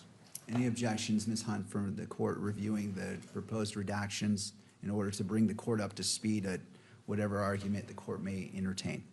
No, Judge, but I want to clarify for the record and for myself, is the court ruling on my procedural objections, and I want to reserve the right to make my substantive arguments using what's actually in the exhibit. So being able to quote directly from it, knowing that if it's not a closed hearing, those portions of what I'm saying are going to be on the record and broadcast. So the court is not making a ruling right now. We're just going to take a break, and then we're going to come back on the record. But on the break, I'm trying to maximize the time, and that's why I'm asking, is there any objection to me reviewing what it sounds like defense has sent you, which is just the transcript highlighting what they're anticipating redacting? I just want to bring myself up to speed, so on the next step, when I make my ruling, the court is ready to go. Okay, And fair enough. maximizing the time, because we also want to put up a monitor, so there's like 3 things we can accomplish in the space of 15 Fair minutes. enough. The state has no objection to that. All right, Mr. Novak, if you wouldn't mind sending what you sent to the state to the court for review, and we will take a 15-minute break. It is now, well, let's go a little bit longer, just I want to make sure everything is in place. Let's come back at 3 o'clock, and we'll proceed from there. Court is in a brief recess. All rise.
Court is back in session. Noting the presence of counsel and all parties, I appreciate your patience. Sometimes it takes time to save time, and so that was the intent of this court in addressing what is before this court as it relates to State's Exhibit 16. Counsel, this time I've taken time to look at the video anew, also reviewing what Mr. Novak submitted, the redactions requested, and reviewing all parts of it in great detail.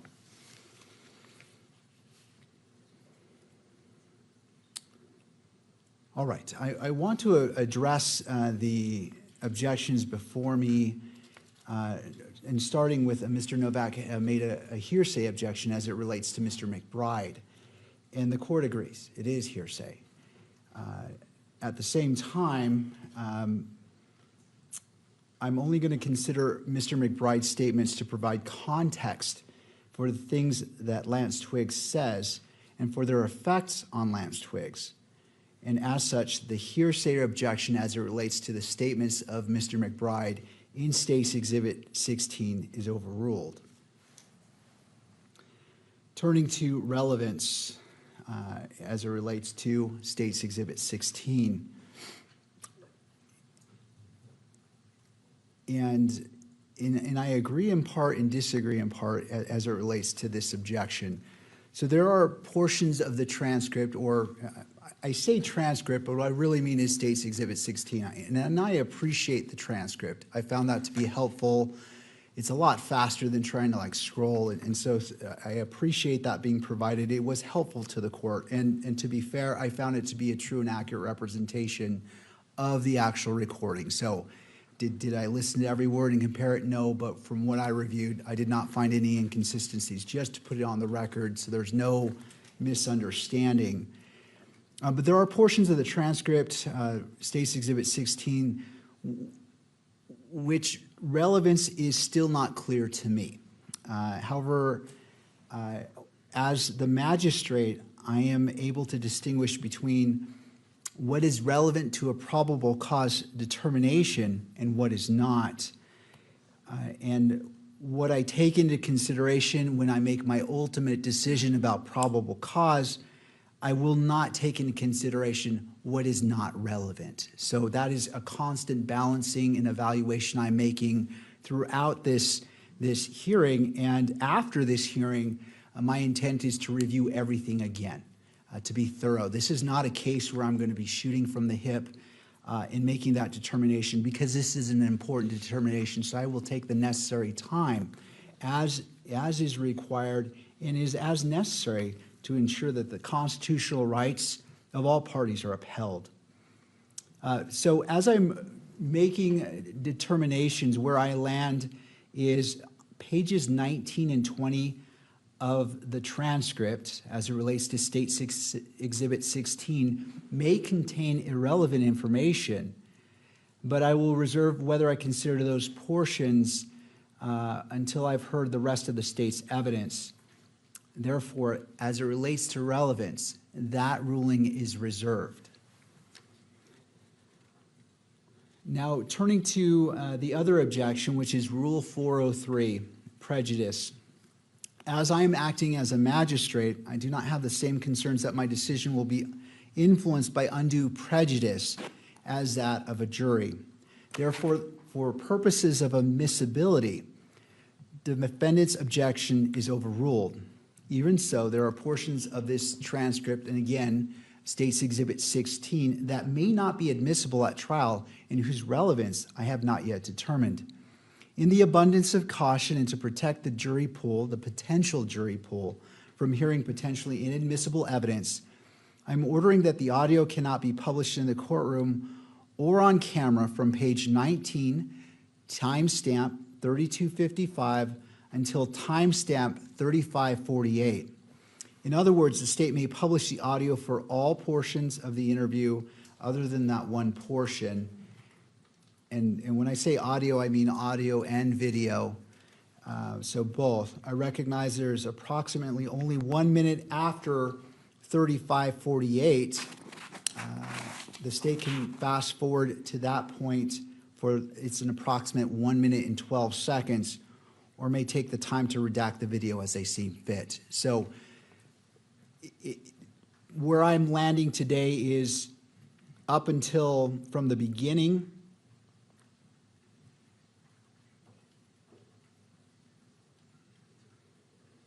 until that page 19, 3255, that portion I am ruling is admissible and may be published.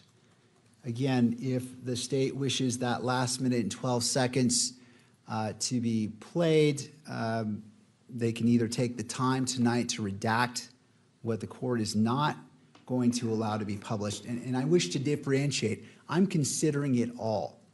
But for publication purposes, that portion is not going to be permitted to be played in the courtroom.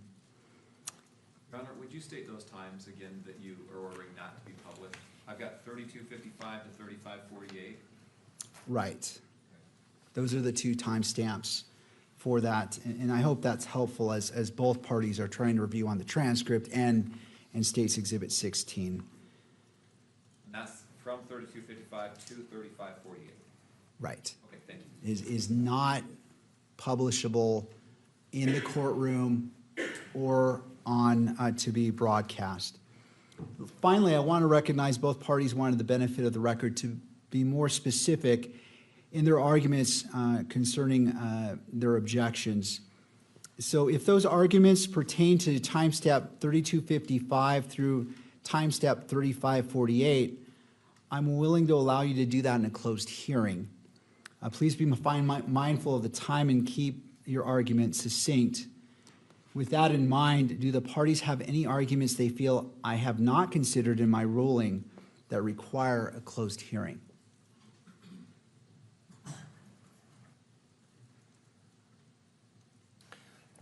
Yes, Your Honor. And so I'm just going to tell the court what I think the general nature of that is without getting into the details, because I Sure. do think a closed hearing is appropriate.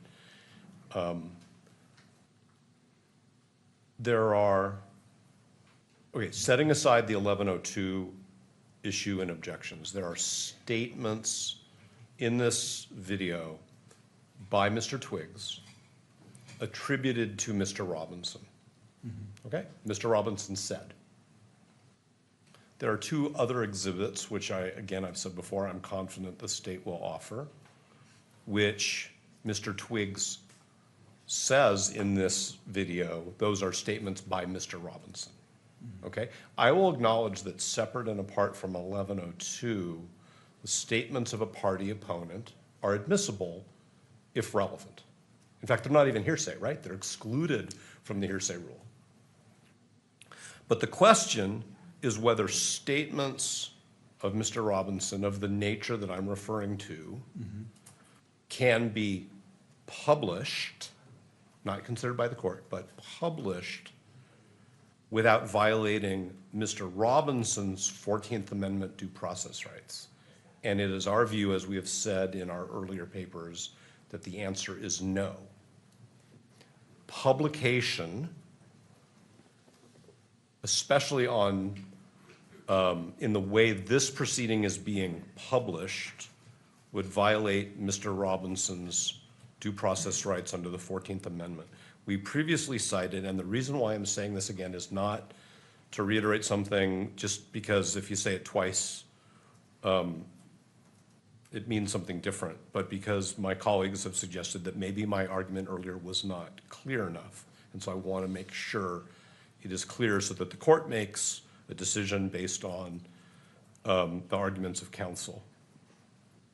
The United States Supreme Court said in Estes, E-S-T-E-S versus Texas, 381 U.S. 532, the following.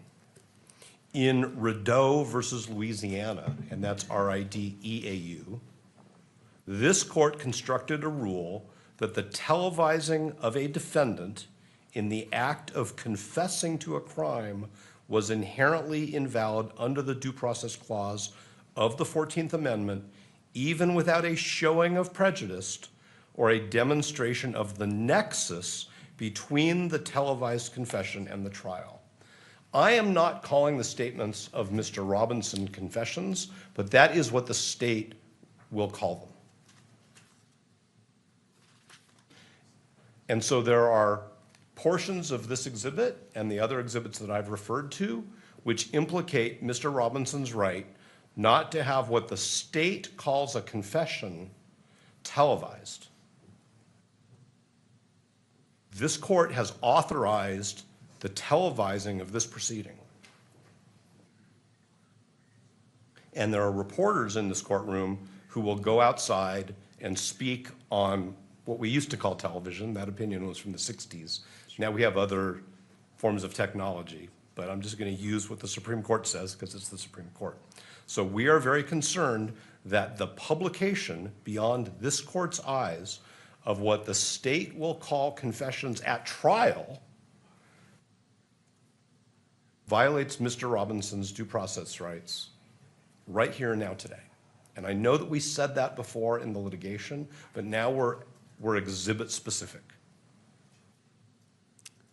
If I haven't been clear about the argument, I want to make sure I'm clear about it, because the court's decision to allow this video to be televised and the other two exhibits to be shown to the camera in the back of the courtroom is exactly what the Supreme Court says violates the 14th Amendment.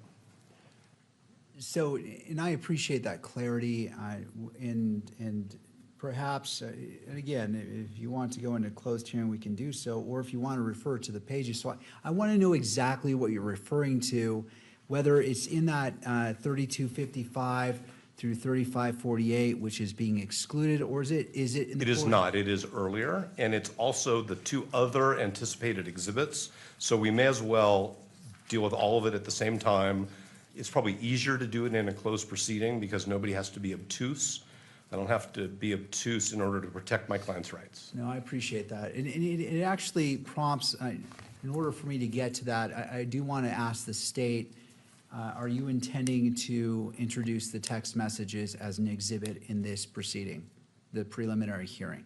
Yes, Judge, we will be attempting to and moving for the admission of the text thread, the Discord thread, and I think, and the note that is referenced in Mr. Twiggs 1102. All right, and let me take one step at a time, just for clarity. And again, Mr. Novak, I really do appreciate you being so precise. It's helping me parse it out so we can address it, because it's important, and I recognize that you're advocating for your client, and so I want to give it its due time.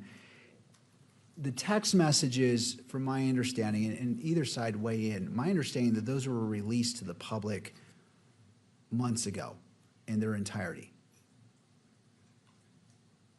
Judge, if I may, they were not released in their entirety. Portions of them were placed into the charging document, the information that supported, in part, the charges that the state has filed.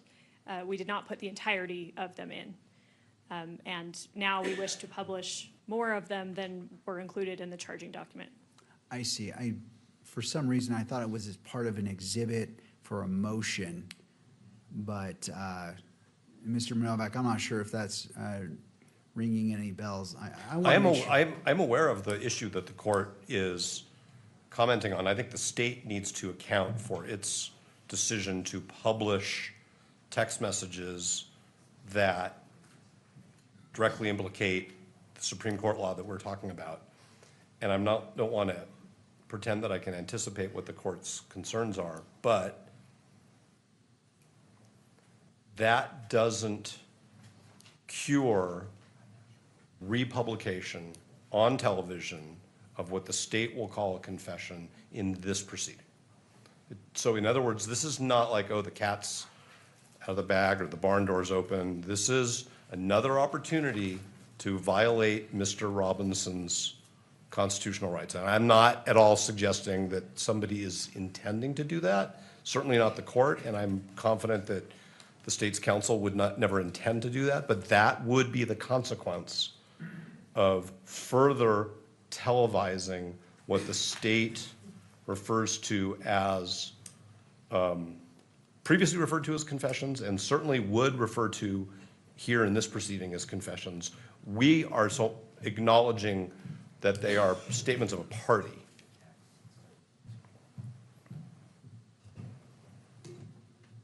We have not filed anything in this case that publicizes the text messages, the Discord chat, the note which Ms. Hunt is mentioning, and now that Ms. Hunt has said that, yes, we want this note to be presented into evidence, and the court knows what this note is because the court's now watched the video. That's another piece of the same problem. So this is all simplified by the court being extra cautious about Mr. Robinson's constitutional rights, considering these exhibits to the extent the court deems that they're admissible and portions of them are relevant, and not further televising them in this proceeding in a manner which we think is inconsistent with what the Supreme Court said in Estes v. Texas. All right, I appreciate that, Mr. Novak. Ms. Hunt, would you like to respond? Because I understand what Mr. Novak's saying, and there may be a 403 issue as well as it relates to this, and I'm not going to pretend to read your mind, but because I can't do that. All right, Ms. Hunt. Just to clarify for the record in the court, the state's position is that we would like the audio played. The audio may be captured by the cameras in the state's position, but we never intended to visually put them on the monitors such that cameras can capture them and you know, pause or get the actual exhibits, substances of the exhibits. I believe that was the media's position, if I remember correctly, is that they want everything audio and visually displayed, but the state's position is we just want the audio played. Right, but what's it?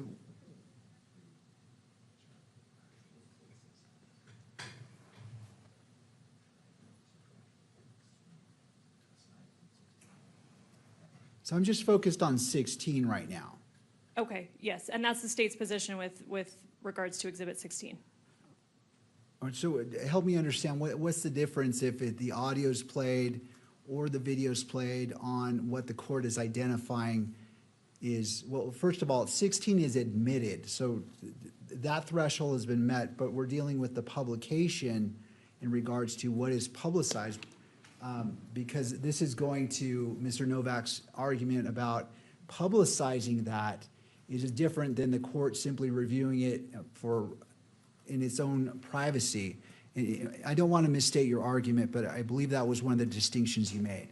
The distinction that Ms. Hunt is drawing is, I think, what people call a distinction without a difference. It doesn't matter whether it's audio or video, and it doesn't matter whether it's on a television or on the internet or on the radio. It's going to be broadcast. And so it doesn't really matter whether it's audio or video. And it's actually not Mr. Robinson's video, it's Mr. Twig's video.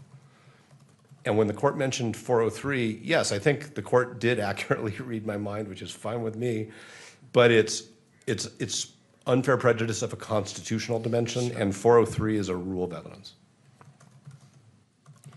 All right, so Ms. Hunt, as it relates to that publication, help me understand whether it's audio or video. What's the difference there? Help me understand that. I disagree that it's a distinction without a difference. As we've discussed prior in this hearing, UCJA Rule 4-202.02 sub 2 sub J states that exhibits are presumed to be public court records, and it does give the court discretion to regulate access when necessary to protect the integrity of the exhibit or ensure a fair trial. So I do want to recognize that.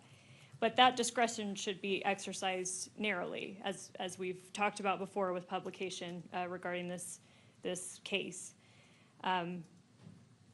What the state is proposing, we believe, is a narrowly tailored accommodation. We don't want to display the full exhibits. Obviously, within State's Exhibit 16, the video of Lance Twiggs, he is shown, and it can be seen, exhibits that the state will then in the future move to admit 16.1, 16.2, the text threads, the Discord threads. So we're thinking that if it's displayed visually, what the cameras will be able to do is pause that, duplicate them, replicate them, essentially have access to those exhibits. What we're trying to do, and maybe they, can do the same thing with I'm sure Mr. Novak will say they'll do the same thing with the audio. But hearing the tone, the context, all of that, that's why the state chose to do, we could have done a written 1102 statement from Mr. Twiggs. We chose to do, as is allowed by 1102, we chose to do a recording because that's how the state is choosing to present this evidence. We believe that the appearance or the tone, the context, hearing Mr. Twiggs actually talk and talk through these exhibits, talk through his experience is a meaningful way of presenting our evidence. And so that's the difference we're seeing. I see. Obviously, it's up to the court's discretion on how publication is to be made here. We've made our arguments generally about that issue, and we'll submit it to the court. Our prime issue is that the exhibits be admitted into the record, that the court consider them as part of the preliminary hearing standard and bind over, but we'll submit it to the court on publication. But that's the state's position. All right, Mr. Novak. I learned a long time ago that when the opposing party says, Your Honor, we're submitting on it, there's a suggestion that maybe the court is going to make a ruling which doesn't require more evidence, more argument from me. But I am going to say that it is fair for Ms. Hunt to say, Your Honor, we wanted the court to see the witness and hear the witness so that the court could make reliability determinations. Because as Your Honor has said, that's really up to you. That's a different issue from the constitutional consequences of electronically publishing what the state will call a confession. Now, I've changed the word from television to electronically publishing because I'm trying to be in the 21st century, and the Supreme Court used that word in 1963. Sure.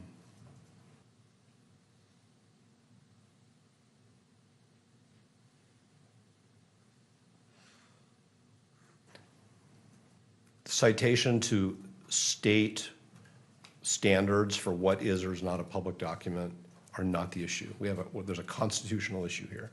And I think that the court has already heard from me at least 3 times about what we think the court should do here. It's a preliminary hearing. It's not a jury trial. There may be a jury trial in the future at which we have to voir dire on yet another issue, which is whether potential jurors were exposed to media replaying of what the state called a confession. That's exactly what was structural error. There was no prejudice question in Rideau versus Louisiana, and that's why in Estes v. Texas, the Supreme Court said, we have a rule. You can't televise what a prosecutor calls a confession before trial. Thank you. All right, thank you. I appreciate both parties advocating and arguing. It's helpful for the court.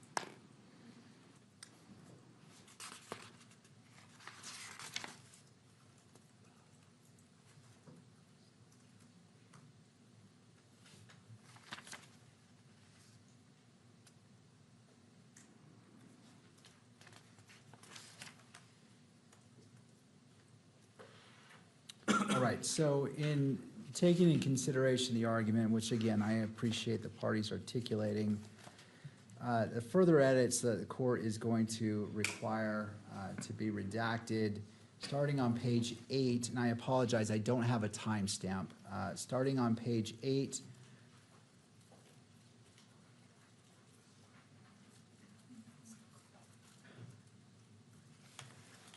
And, sorry, I'm just trying to.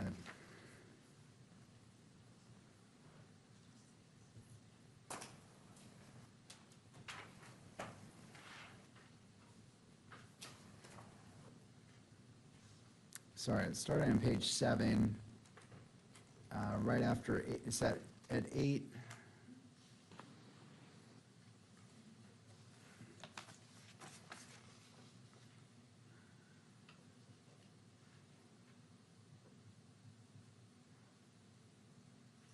Well, let's start.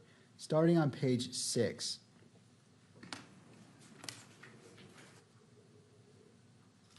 Now, let me go back here.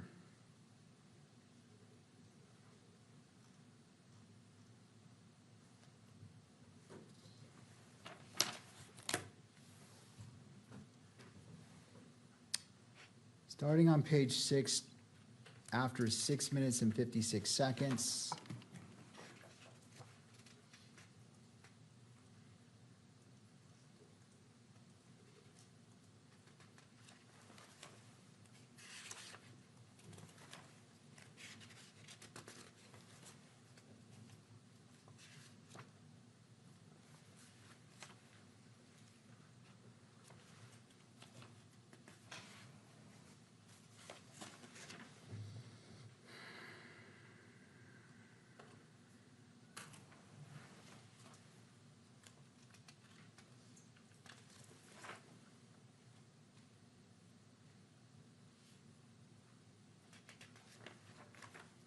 Going to 20 minutes and 27 seconds. For reasons such as 403, under Rule 403. And again, this is simply for publication. This is not taking out what the court will consider. The court is considering the entirety of State's Exhibit 16, but the court is trying to take a narrow approach in recognizing and balancing transparency with constitutional rights, and doing so in such a manner that it is meaningful and doesn't diminish the court's duty as a magistrate under the probable cause determination. All right. Can you state those times again, Your Honor? 6:56 until right the line before 2027. Or 2027, just so until 2027. Is that? And then and then what the court indicated previously from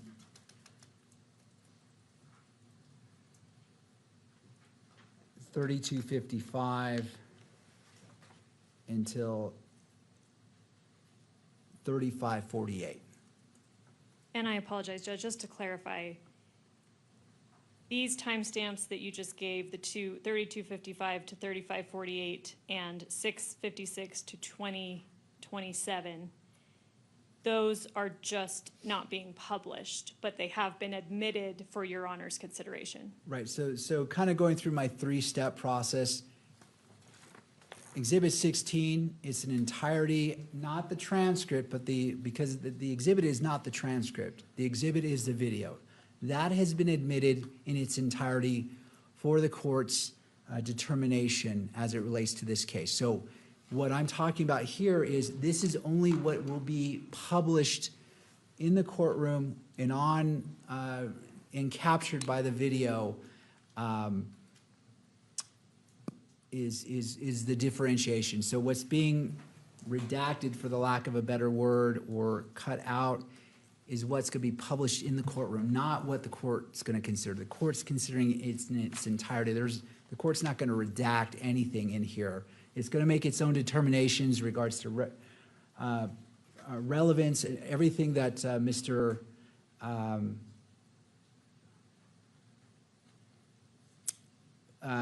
everything that Mr. Novak noted. I'm taking that in consideration and making those determinations, which the court will do again, because this is not something you do watch once and then make your decision. This requires analysis, and the court is committed to doing that. But hopefully that gives you an idea of where, as it relates to publication. Yes, thank you. All right, to the media.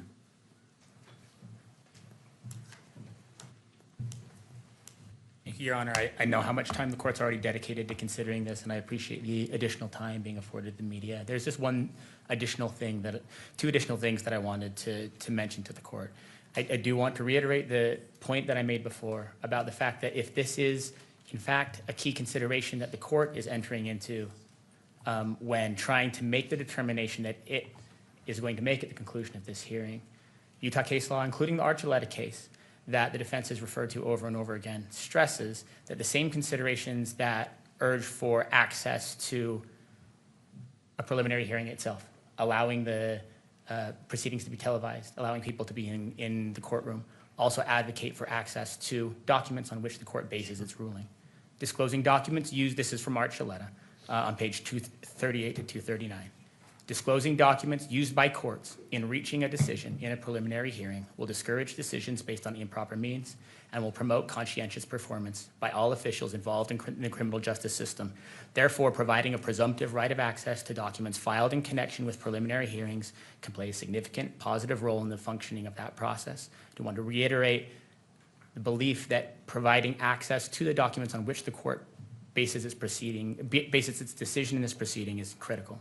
Second thing that I do want to mention, because the court referred to it before, is the fact that without going into the content of the interview itself, I understand from the arguments being made today that many of these references are to text messages. Again, the public doesn't yet have access to that. But I do believe that the documents filed in this case, including the information that was filed days after this, contain many, if not all, of the text messages that are now at issue that are going to be kept from the public in this proceeding. I know the court in previous occasions has said, if this information is in the public already, I shouldn't be in the business of trying to now keep that from the public for two reasons. One, it's already out there. Second, it suggests to the public that something else lurks in there. Something else is being kept from them that isn't. And so not only does it run counter to the idea that, of transparency generally, but it seems to suggest that there is something embedded in there that the public doesn't already have access to when the court denies access to materials in a proceeding like this that are already public. And so again, recognizing how much time the court has already invested in this, I believe it's wise, and I believe it would help avoid potentially making a mistake that the court later on then thought, oh, I wish someone had brought that to my attention, to check whether or not any of the materials that are now under consideration to be withheld from the public are actually already in the public's domain because they are part of the information and probable cause statements that were filed at the outset of this case. That's all I had, Your Honor. Thank you. And, all right, counsel, if you would like to state your name. Your Honor, Jeffrey Nyman on behalf of the Kirk family. I've been very hesitant to speak up at these proceedings. We understand it's the state, the defense, and the judge. You're all doing your job. But I feel as if we need to. I want to be clear as to what the Kirk's family's position is on all of this. The Kirk family believes strongly that if the evidence is being admitted in this preliminary hearing, it should be made public for the world to see. No redactions. This court has tools at its tools at its disposal to make sure the defendant receives a fair trial. You'll use them if you find that you need to. That's it, Your Honor. To not be transparent here, to not be open, to not let the world see what happened, will create doubt and distrust in the judicial system. And that's not what anybody wants. That's not what any of us believe should happen here. And we'd ask the court to consider the position of the family in making its ultimate decision. Thank you. Anything further before I issue my final ruling to clarify what's been stated, just so it's clear to all parties? Mr. Novak, and your mic's muted. Yes, we just want to say that we totally respect Ms. Kirk's position in this situation, as well stated by her counsel.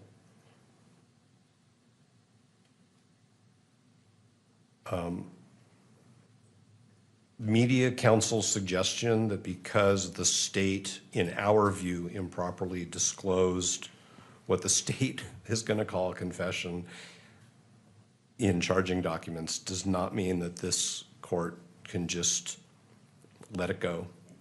This has been the most transparent criminal proceeding I've ever been involved in, and I am sure it will continue to be transparent. But there are some things which the Supreme Court has said the public has to wait for the jury trial in order to hear evidence, because the number one preeminent question is how do we protect Mr. Robinson's right to a fair trial? And with all due respect to the Kirk family, and with all due respect to the media, and with all due respect to the public, the number one concern in this proceeding is Mr. Robinson's right to a fair trial, which means a jury which has not been exposed before it's in this courtroom, under this court's supervision, with this court's guidance,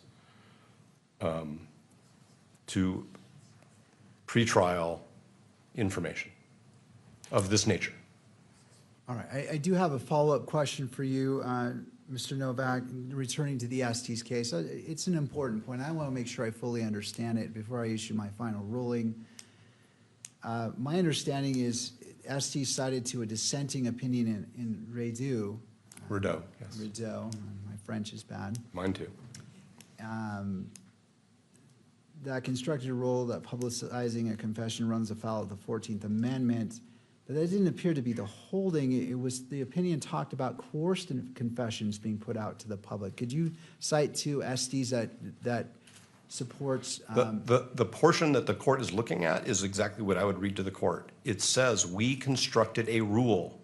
Now, I understand there's a parentheses there where it refers to a dissenting opinion in Rideau, because I think that was a case where there were multiple opinions. And we all understand how complicated it is to figure out what comes out of a Supreme Court opinion when there are multiple concurring and dissenting opinions. Mm-hmm. But what the court says in Estes is that televising, I'm going to paraphrase a little bit, televising what the prosecution calls a confession de facto violates a defendant's 14th Amendment right to due process without a prejudice analysis, without even looking at what happened in the trial vis-a-vis that earlier televised analysis. So yes, we could go down what lawyers like to do, we could go down the rabbit hole of what were all the different opinions in Rideau and why is Estes citing to a dissenting justice. But what Estes said is we constructed a rule. It's not a reference to a dissenting opinion. And I think when the Supreme Court says we have a rule, we should just take it at face value that that's the rule. I understand what's in parentheses there is a little confusing, but what the Supreme Court is saying in Estes is we have a rule. And if I may have one moment.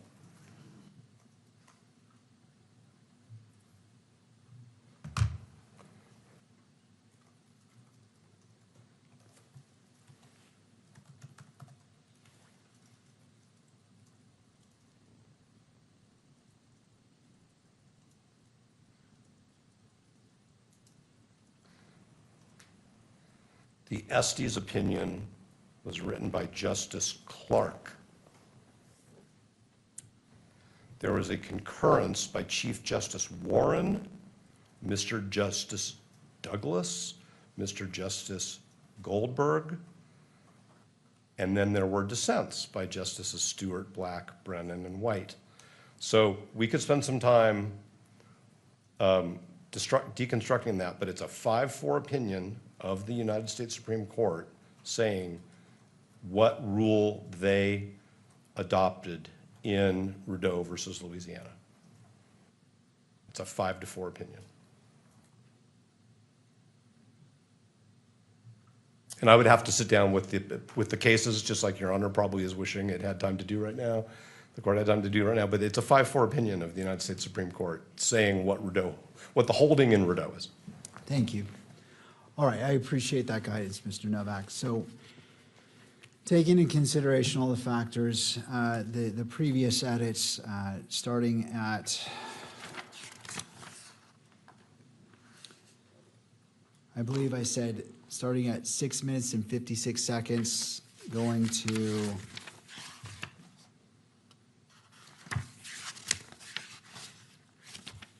20 minutes and 27 seconds. Does that comport what I previously said? Yes. All right. And then the other edit is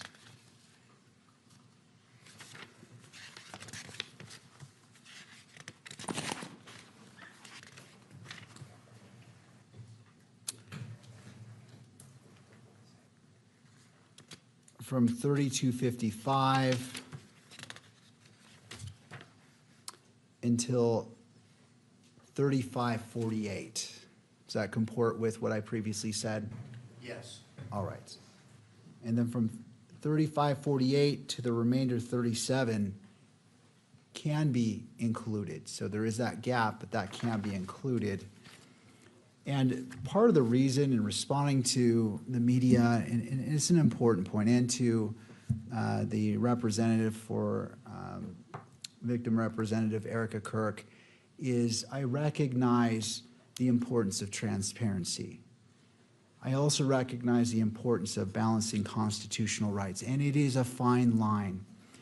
One of the reasons why for these edits includes, under my analysis, under 403, going to the last part, needlessly presenting cumulative evidence, and based off the representation of the state that the text messages may be introduced, the court is ruling that this may be revisited in case that doesn't happen. But to throw back the curtain, much of this is the text messages, to be clear. And again, all of this is going to be considered by the court. I'm balancing all these competing rules, the constitutional rights, as well as transparency. And sometimes it is an imperfect balancing act, but I'm trying to act in the interest of justice in making this balancing act, and for transparency to actually be transparent. And so that is the ruling of the court as it relates to State's Exhibit 16. Turning to the state, do you wish to make the edits as identified by the court and play it tomorrow to publish it, or do you wish to go a different route? I think just to make sure that we are completely in line with the court's ruling, I think we would like to take the evening to make sure the edits are all correct and start out tomorrow by playing it. And if you wouldn't mind, when you have that final copy, if you could send it to defense to review to us to form, just to make sure it comports with the timestamps that the court has identified. And I know this has been a long conversation, but I just want to make sure everyone understands, okay, this is what the court said, and we're all on the same page, that what is before that's being presented reflects that. So not downing the state, simply allowing everyone to review it before it is introduced into court. Absolutely, we will do that. All right. On this issue, anything further? As to this exhibit, no. All right. Well, Ms. Hunt, let us move forward. Being that you indicated that you're going to prepare this for tomorrow, how would we like to proceed for the remainder of our time together? If we can have just a moment. Of course.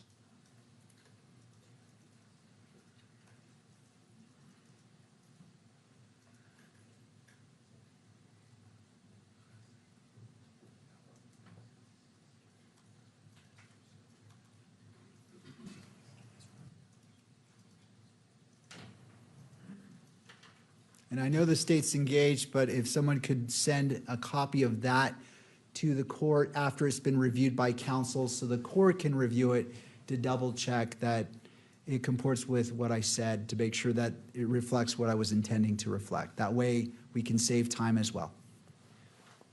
Thank you.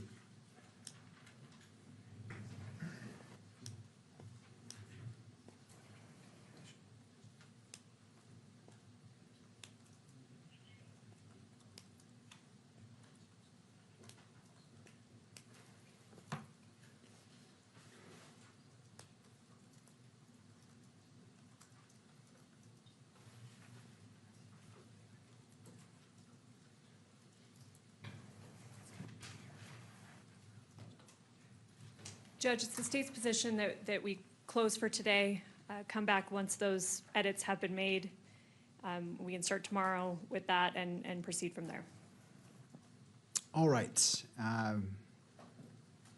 Any opposition from defense? No, Your Honor. I do want to point out that there is one additional exhibit which we think the state will offer through Mr. Davis, I'm sorry, Agent Davis. Agent Davis, as to which we proposed redactions. It's 5 screenshots of Mr. Twiggs's phone. It's not a 25-page transcript. I'm not suggesting that we should argue about that now, but I'm just making the court aware of that. It's a much simpler exercise. It's not nearly as complicated. I think that's the only one where we proposed other redactions. But the publication question still remains as to all of the asserted statements by Mr. Robinson. So it's according to Mr. Twiggs, according to the text messages, according to the Discord, and the note. All of that is part of the SD's issue. And I just want the court to be aware of that. And I understand it's hard because the court doesn't have all those exhibits in front of it. But I just want the court to understand. I think that all of the argument that we've had with respect to the transcript sort of lays the foundation for the legal issues, but it's going to come up with respect to those exhibits as well. And the comments that the court made about 403, I understand it with respect to relevance and admissibility, but I'm not sure how 403 applies to the televising of statements that the prosecution will call confessions. So maybe that's something. It was a different prong that I was addressing. Good, okay. The duplicative part or cumulative part as it relates to the text messages, and that's why I reserved that if it doesn't come in, then it can be revisited to the redactions that's made public. For evidentiary purposes as opposed to for publication purposes. Right. Understood.